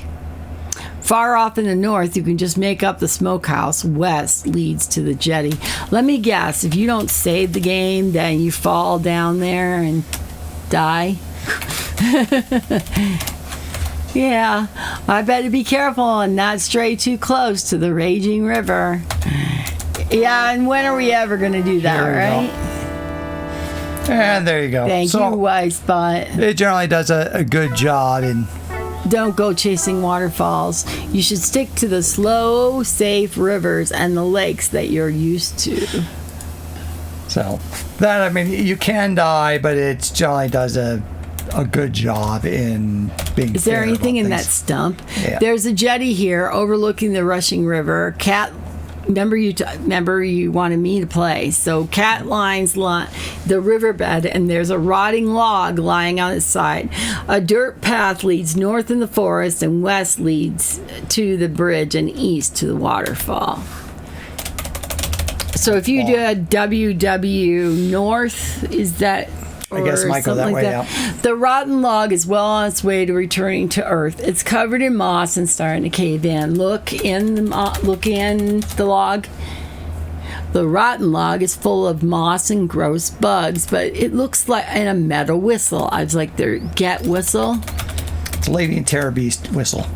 You take the duck call from the rotten log.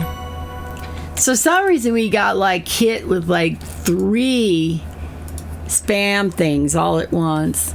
This metal reed duck call with a carved wooden case. The words F.A. Allen, Monmouth, Illinois are stamped into the duck call. The rock salt appears to be unremarkable. As expected, the rock salt is composed of irregularly shaped crystals, but are generally cubic in shape. They are whitish to colorless. Some of the crystals appear irregularly shaped, more octahedral than cubic, but salt is fairly brittle and is water soluble, so they can be just about any shape. It reminds me where the guy found the diamond in the beginning of the game. You put the duck call to your lips and whistle and blow. You know how to whistle. Pierce your lips and blow. Yep, that works. Saved you some time there. So I'm not really sure what that was all about, but I don't care. Wisebot caught it anyway. Yeah. The scenic overlook is spectacular. The lodge looms large to the north, but beyond it stretches a dense forest as far as the eye can see. To the west and east, you see more forest to explore, and to the south is the bridge. Where is the boathouse now? We'll get to it. Because when we want to go there, I can't leave yet. Okay, there's a bridge leaving. There we go. There's a boathouse and a dock here, and a canoe bobs up and down with the river current. Cattails line the riverbed. Cattails line the riverbed, and you can see a cliff looming to the west, forest to the north, and bridge to east. Use your map. Okay, so we don't see the outside then on the map. That's just the brochure only shows you the house. Yep. Okay, well, there's the interior of the boathouse smells damp, which is no surprise. Canoes and oars are stored here, and you see a tackle box. You will open up the dusty, grimy tackle box. The tackle box is empty, except for a hammer. Good hammer. You take the hammer. A note's been added to your notebook. We have an ice pick, small shovel, hammer. We already had a plate. So now we have everything we need to do this job. Yep. Is there anything else? Do you need an oar or a light or anything? I guess if you needed it. Can you go outside with the canoe? Oh, well, that's what we want, right? Or this is our sample. You are surprised at how deep you have to dig before you find minerals of any kind. You take advantage of the handy-dandy river and wash the dirt away from your sample. Wonderful. So you got your own sieve. Wonderful. It looks like I've obtained a good sample from the riverbank. Because like when you're doing gold panning, you put the sample in and then you use your pan and you shake it over water and clean it.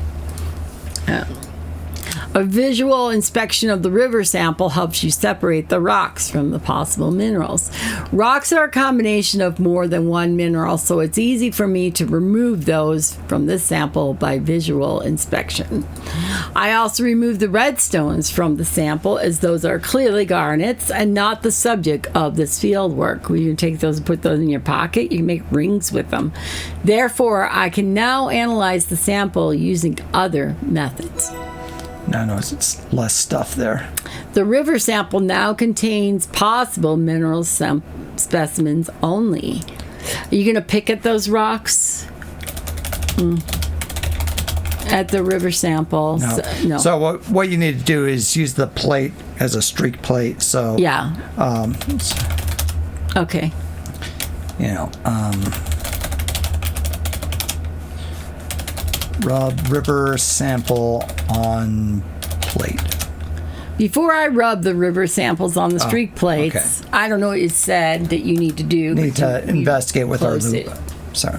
Closely examining the river sample with the loop, you can see that some of the specimens have tiny arching scratches and a pitted frosted surface. My chips were good. They'll last me until we go to dinner. Some of this river glass so I can eliminate those specimens from the sample. Oh, okay. And gets rid of some more. River glass and sea glass are bits of glass that have been tumbled with the water and stones for years. It can sometimes look like minerals. Okay, now we've further. The river sample requires a different. Before I call it a day, I like to rub my samples on the streak plate. So now I use the rub the sample part. Okay. After visual inspection of the river sample, obviously unlikely diamond candidates have been eliminated. Okay, let's rub river sample on plate. You rub the specimens from the river sample on the streak plate. One of the specimens produces a white streak. So that means it's not diamond, so its most hardness is under 6.5. The streak plate probably has most hardness of about 6.5, so the specimen is softer than that.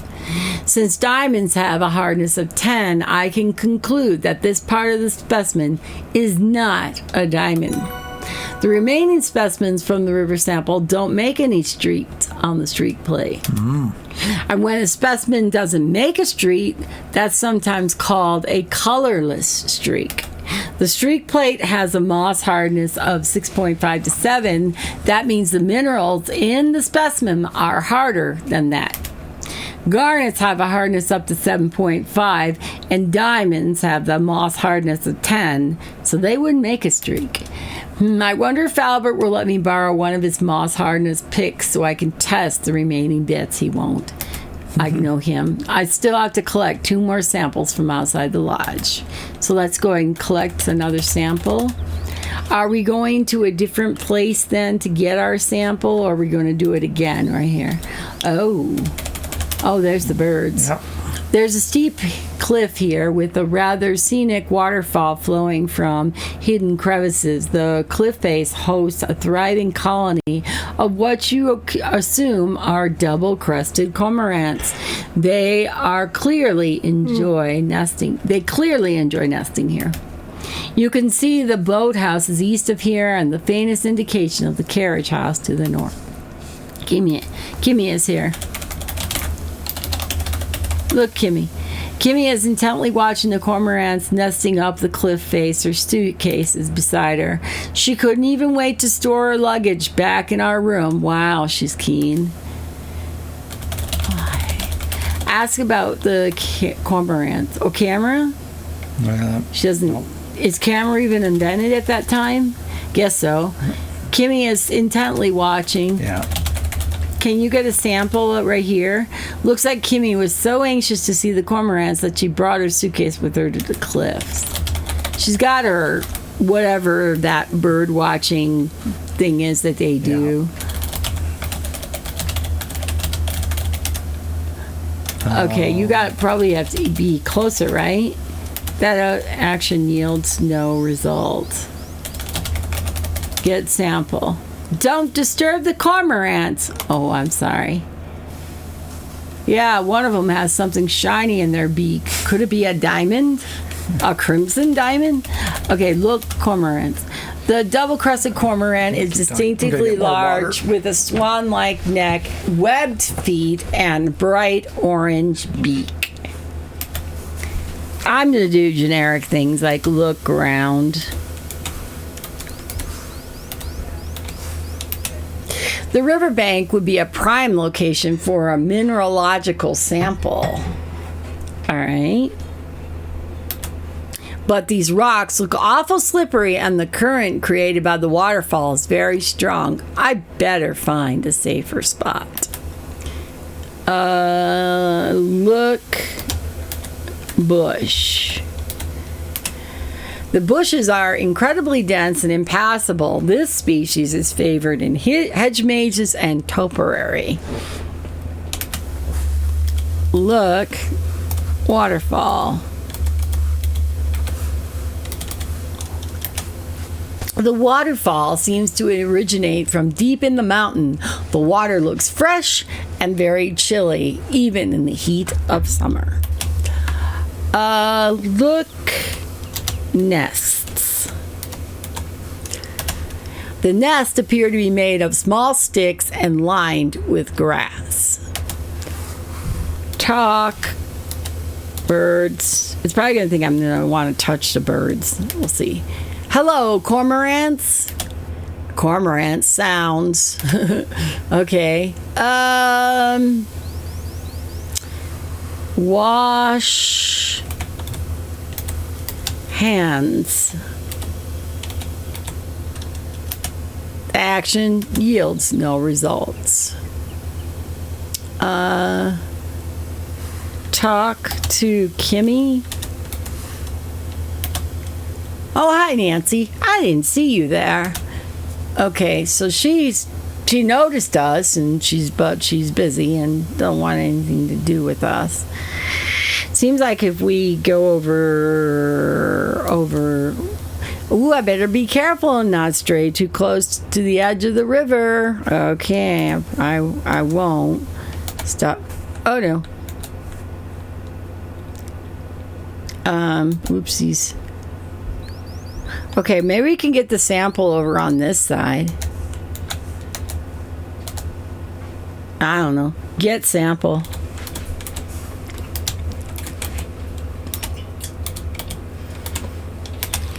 You've already taken a river sample. Mm-hmm. Okay, so I'm not doing more than one sample. I'm just doing one and calling it a day. Different samples. You've gotten a river one already. Oh, I guess that's why I want to bother the birds, because I want the mountain sample. Mm-hmm. Okay. And Kimmy doesn't want you to get close. No, she told me not to talk. I mean, I talked to the birds. That you didn't know you could talk to the birds. What did they say? They made some sounds. I don't know. Do you need to get Kimmy away? Yep.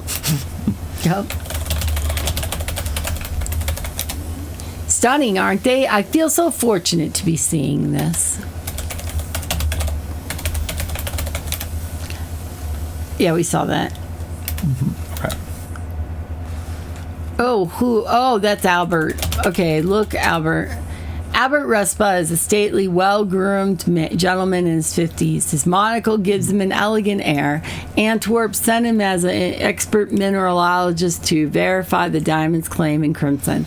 You have a hard time imagining him doing field work seriously. Albert is studiously examining the glacial erratic, and he has his kit beside him. My kit. Albert Respert's kit lies open on the ground. You missed your field kit so much. Wow, Mr. Respa, that's some field kit you got there. Is that mine? Yes, please don't touch anything. Albert's a little peeved at me already. I shouldn't antagonize him any further. Maybe I'll ask him nicely. He'll let me borrow his tools. Borrow kit? Shank. You do, Albert with ice pick. You do have ice pick. You can't use shank. Stab Albert with ice pick. You can't use stab. Borrow kit. I really should ask Albert. I already get the feeling he doesn't like me. Yeah, he doesn't want you to touch anything. Excuse me? I was curious about your professional interest in this glacial erratic. The rock is granite, which is a type of intrusive igneous rock, but not the appropriate type. Will you please leave me alone? Granite has a high quartz content, whereas diamonds are found in ultra-basic rocks that is low in quartz. What will make you stop? Furthermore, granite and diamonds don't even come from the same depth in the earth. Listen, Miss Nancy Maple, Mr. Respa. Yes, Miss Maple. I've had just about enough of your help. I'm returning to the lodge to get out of the sun. When I return to my work, you will not interrupt me. Do I make myself clear? Okay, Mr. Respa. It kind of reminds me of a Monty Python where there's this guy goes on and on and on. Just, shut up. Wait, please shut up. Please be quiet.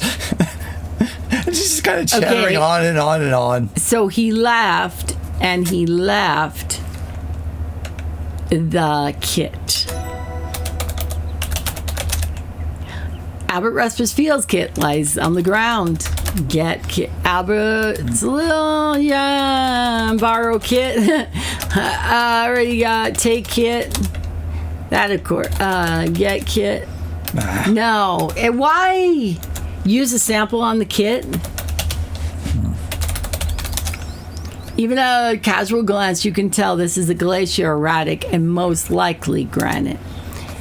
Glacier-erratics were deposited millions of years ago by receding glaciers. Like the Bead Soul boulder out in Trenton. I read about it in a book. Okay, it reminds me of like Kettle Moraine Park, and I think it's the moraines or like just kind of the leftovers from glaciers. Granite forms at 30 miles below Earth's surface at most. Diamonds form around 100 miles down in the Earth's mantle. It's pretty unlikely that this boulder is geologically relevant to my field work. However, scientific rigor behooves me to take a boulder sample. See, I'm thinking he's a phony. Get a sample from the boulder. That isn't get sample. You chip a sample of the glacial erratic using the ice pick and the hammer. It's essential to make my field work comprehensive and include anything geologically interesting, even if it doesn't apply to my goals. Maybe one day someone will be conducting field work on glacial erratics, which case my observations would be vital. I still need to collect one more sample from outside the lodge. So is that our sample? This is sample number 2. Okay. How can you do any kind of testing on that? Once again, streak plate. Oh. Closely examining the glacial sample with the loop, you can definitely conclude that this is granite. The sample has a phaineritic texture, which means the crystals that make up this boulder can be seen by the naked eye. This particular specimen is composed mostly of quartz and some feldspar, which is typical. Okay. Rub glacial specimen sample on plate. You rub the sample from the glacial erratic onto the streak plate, but no streak is produced. The sample is granite, which has a Mohs hardness of 6.5. So I'm not surprised that it didn't make a streak on the plate. Thought it would have made something. It says it doesn't streak from 6 to 7, right? Well, I thought it'd be like, because if your plate's 6.5 to 7. Okay, you reach the western limits of the property. To the north, you can see the carriage house. The roar of the rushing water is to the south. East leads deeper into the woods. There's a huge boulder here. Kiss the boulder. It's like kissing the Blarney Stone. Yeah. Look, boulder. Even at casual glance, yeah, we figured that it's a glacier or some part of glaciers. All right, so open the door of the carriage house. Ah, that's where the car is located. It appears that the carriage house was once used as a stable. The stall is empty, but there are some old hay bales being stored on the upper level. North leads to a gazebo, east to the lodge, and south eventually leads to the river. Look, stall. The stall is empty. It doesn't take a detective to conclude it once held a horse. Look, car. The REO touring car. You spent more hours than you like in that automobile. You get sore just looking at it. Look, hey. Even the city girls such as yourself can tell that those hay bales are old and dusty. It seems there hasn't been much need for them in a long time. Hay is for horses. C is for cookies. That doesn't look very appetizing. Yeah. Wow. Oh, where did Albert's kit go? A note. What was the note? Ask Albert about his kit. Okay. So someone stole Albert's kit. I have the boulder sample. I shouldn't delay Albert any further. I'll go have a word with him. Getting rid of us that soon. Ask Kimmy about the kit. I'm afraid I don't know what happened to your kit, Nancy. It was a long journey. I was asleep sometimes, and there were plenty of people moving about. Oh, no. Ask about Albert's kit. I'm sorry, she's not even looking that direction. Yeah. The gazebo. I love how you can see the things in the distance and stuff like that. There's a huge gazebo here, or maybe it's a bandstand. It's built close enough to the lodge to be convenient, yet far enough away not to disturb the guests in their rooms with the sounds of revelry. The lodge is to the east, and the carriage house is to the south. No, we can't dance. Sing. We can't dance. There's no voice acting in the game. We can't sing. Can't do much of anything. Exactly. There's a chair to sit in. There's a low area of softened earth in the front of the bench that looks like it gets muddier on wet days. So if you have the steam version and you sit in every chair, is that an achievement? That's great, but I don't think so.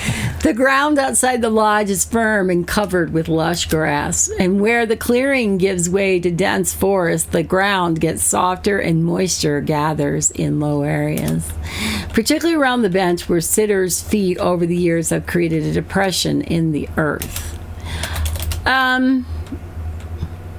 You sit down. You generally step around a soft patch of earth in front of the bench before taking a seat, not wanting to soil your shoes. So is that mud there? Yow, I think I just got a splinter. You stand up. This is not a comfortable place to sit, and maybe you need to extract the splinter from your butt, huh? The ground outside the lodge is, all the same. Do you dig in that one? Dig in mud. You already obtained a sample from the riverbank. Guess not. Okay, so we got a sample from the riverbank. We got a sample from the granite. We need one more sample. Where in the hell is it coming from? The cliff. Well, we got to get her away from the cliff side. Yeah. And ask about whistle. That's my dad's old duck call. He lost it years ago. It's basically a whistle. Hunters blow it to lure ducks and other waterfowl. Oh, I have a bad feeling what we got to do here. Mr. Richards, I'm having a little trouble with hearing. Already hard of hearing at your age? Some say glasses will help with that. So is drinking glasses, not spectacles. See, haha. So if you don't know that old clue, that's where you learn it. Yep. But you would have missed tons of conversations if you did not have that glass. Correct. So you probably had to start your game all over again. Ask Albert about the kit. Why? That's none of your affair. Ask Albert about the kit. Say, Mr. Rustbud, may I borrow a tool or two from your kit? I promise to put them right back once I'm done with them. Certainly not. I've had enough of a break. I'm returning back to work now. He won't think we're the ones who stole it. Albert abruptly turns on his heel and makes for the door. We're going to Albert is gone for a while. You're about to leave the kitchen when you hear his heavy footprint steps. One guess he's going to blame us, right? My field kit's gone. Did you do this, Jack? No, I surely didn't. Been sitting here. Where is it? Mr. Richards will hear of this. Who knows? Could be a bear carried it off. You can't go leaving stuff outside unattended. I don't think Mr. Richard cares much about your problem. Why don't you just sit tight until the bridge is repaired? Then you can get out of here and never come back. My superiors will send me a replacement kit. Take me to the train station immediately. Can't. The car's broken. Did we verify that? Darndest thing, I put it in the carriage house and a part of it broke right off, and I haven't got a replacement. Nathan's got a car and spare parts, only he's not around, you know. So please, go make yourself a drink. Enjoy some of our northern hospitality. Albert glares, but says nothing. Did Jack take his kit? I still need to collect one more sample from outside the lodge, but that was well done. So I have an idea. Ask about the kit. What's that? Medicine? Why do you need medicine? Are you ill? There are some tonics and things in the medicine cabinet in the pink bathroom. No, ask about Albert's kit. Sorry, he doesn't know anything. I bake from time to time, and sometimes Margot helps. There, she talked about making cookies with Jack. Thumbprint cookies are what they're called here in Canada, but Swedish folks call them hallongrata. What does hallongrata mean? Oh, right, it means raspberry cave. Ooh, you knew that though, girl, because you had talked to Margot. Ask about cookies. Jack makes these real tasty cookies. They got raspberry jam in the centers, and he makes the jam too. I like to sneak them into my pockets, as many as they'll hold. Jack sure gives me a heck when he finds them in my laundry, but I think it kind of amuses him. I forget what the cookies are called, and I think there's a fancy name for them. Starts with an H, a foreign word. So, unlike what I was thinking when originally we finished this game, the guy's still very much alive this day. You detect aroma of fine cigars. Smells familiar? Ask about cigar. You are too curious. Look, cigar. You don't see that right now. Is there an ashtray? Look. He's smoking a cigar? Shouldn't there be an ashtray? He seems to calm down pretty quickly. Just took a cigar and a couple drinks. If you like some brandy, I suggest you help yourself. Thanks, but I'm not much of a drinker. I just like my whiskey like I like my men. My field kit seems to gone missing. You wouldn't know anything about that, would you? I'm afraid not, Mr. Respa. I didn't get to use them. I was gonna steal it, but my conscience said no. Girl, you don't need to steal that field kit. Everyone's a nice person here. Somebody's gonna let me borrow it. Okay, yeah, so why can't we go? Okay. No, nothing interesting there. Yeah. So I have an idea, but you must know something. Yeah, I want to go and see if there's anybody else to listen to or talk to. Yeah, I don't want to miss that. So that's cool. Nice pick. You're not the murderess. You have no reason to kill anybody. You don't hear any voices behind Nessa's door, even with the aid of a drinking glass. I'm trying to figure out where she is. Where have all these people gone? Have they just fucked right off? Look, boots. You don't see any boots. Examine, shoot. Is that Albert's? You can see 12 marked on the inside of the shoes. Okay. So he's a size 12. Yeah. We haven't been able to fool around in his room at all until now because he's gone. Whoa. There's Ness. A pair of twin beds and matching nightstand, and the door to the west leads to the upstairs hallway. And Nessa is here. Nessa Crabbe is Evan Richards' older sister. She's stern, matronly woman with a perpetual displeasure etched into her face. Back in the city, you've seen plenty of women just like her, well-to-do and disapproving. Nessa is tugging fruitlessly at the doors to get to the curio cabinet. She wants to try to find the will. Nessa? Nessa lets out a short squawk of surprise. Ah, it's you. I'm just testing the lock on the curio. I'm pleased to see that the curio is so secure. Well, I'm done, so good day.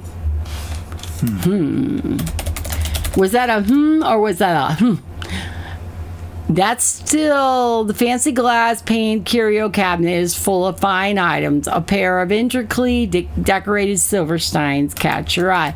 But that thing is still locked. So someone's got the key. Do you want to talk to her, Furry? What on earth do you want?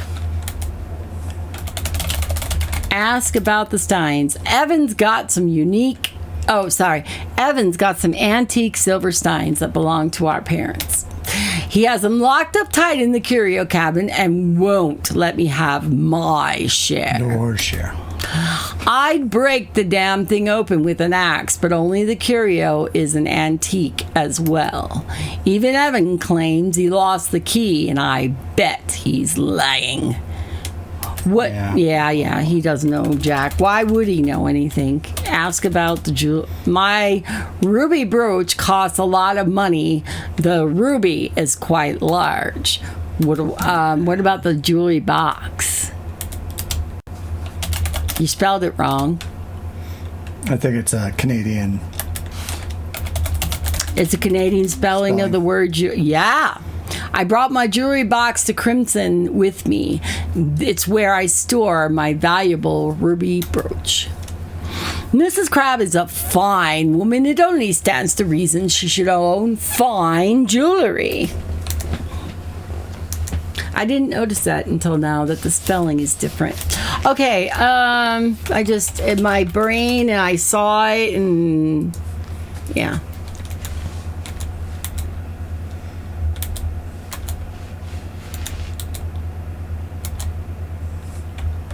Oh, yeah, I mean, she's got to be doing something. Is she just laying on a chaise lounge staring out the window?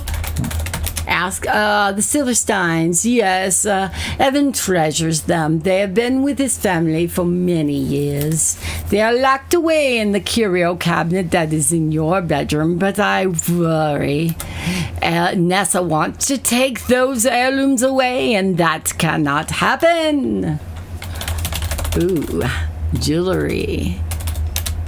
It is so pretty, don't you think? It is very precious. She's talking about her necklace. Right. And she's already told us this, right? Is that someplace you go to hide and spy on her? I mean, it's a little obvious that you're there. But if you ever want to hear about her doing something, or you could hide back there. It's a good idea. Okay. I tend to have them sometimes. Okay, so look, this is the front entrance to the lodge. You are in awe that such a massive structure was built of rough-hewn logs. As a city mouse, this is certainly not what you're used to. What an amazing sight the lodge would have been to weary travelers. Evan's father must have been an industrious and ambitious man to dream up this place. A veranda continues to the east and west. A path leading away from the lodge is to the south. Let's go south. Keep going south. Go, did we cross over the bridge? I cannot remember. I think, right, she won't. So go to the, left or west. Go west. Go west. Blow the duck whistle. Okay, so you can pull out and blow the whistle. You put the duck call to your lips and blow.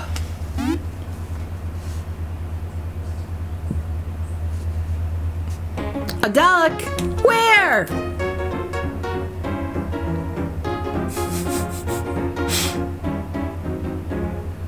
Really? Okay, that's how you get her gone. Now that she's gone, can you look in her luggage? Kimmy could come back any moment. What if she caught you going through her things? It's probably locked besides. Okay, so let's get that sample before she comes back.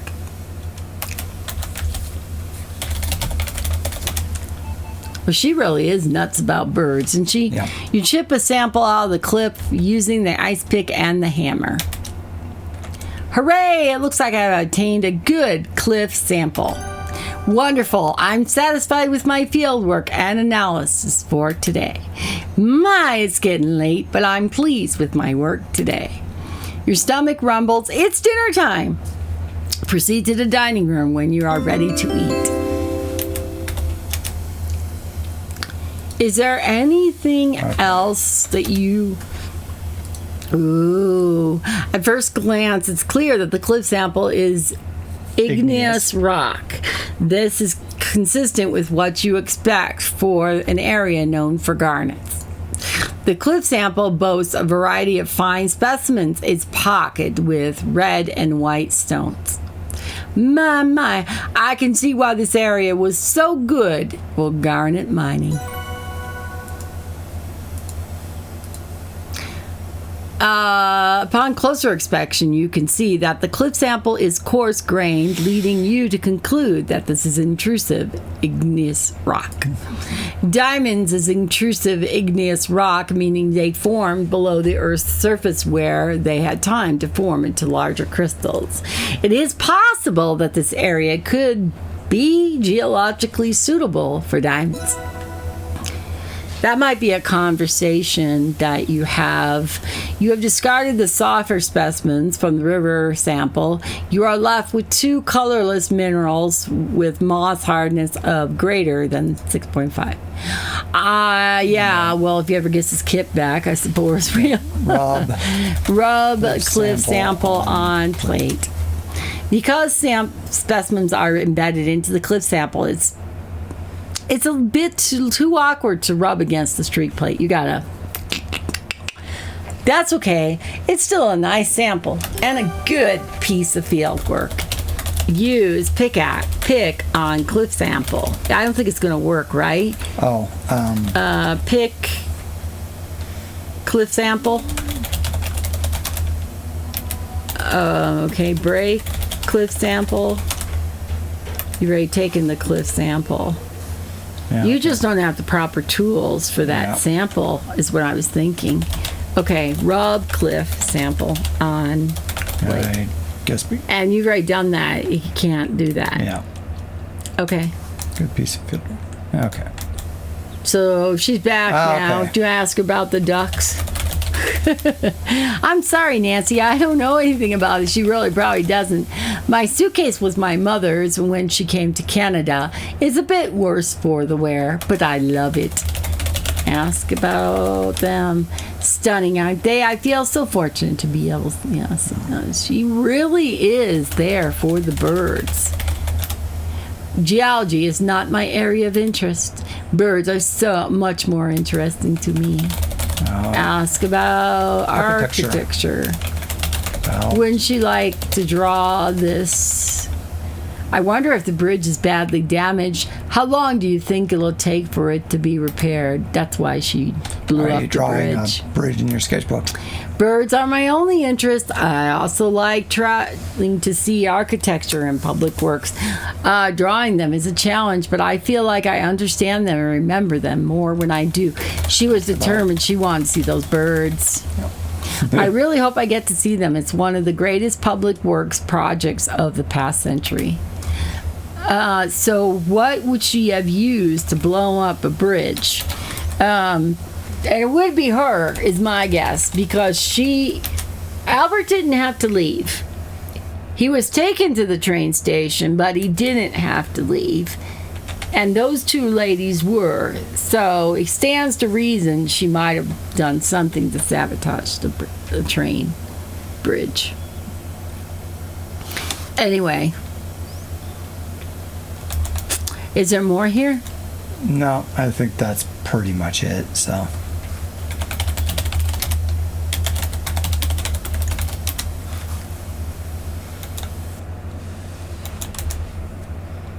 I like being able to walk around and. Oh, this is neat seeing it for the first time. After playing the demo so long ago. Nothing noteworthy underneath the dock. Some of the buildings she used that magenta looking colors or pink. Yeah. Whether for good like or bad, traditional Sierra looks. Yeah, I mean sometimes it's like these are the colors you have. Make use of them.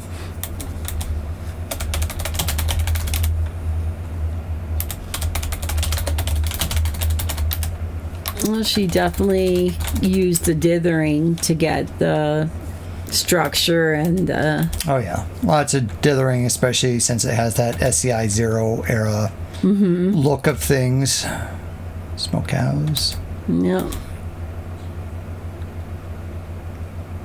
And lodge. Hey, Ollie, do you like the new toy? Yeah. You like the new bird? The bird flapping around bird, huh? And we haven't been on stream in a while. Yeah. I gotta rest before we go. Yeah, I think we're about ready to wrap up, so. Is this the end of chapter 2? Or I think we're getting really close, so. Okay.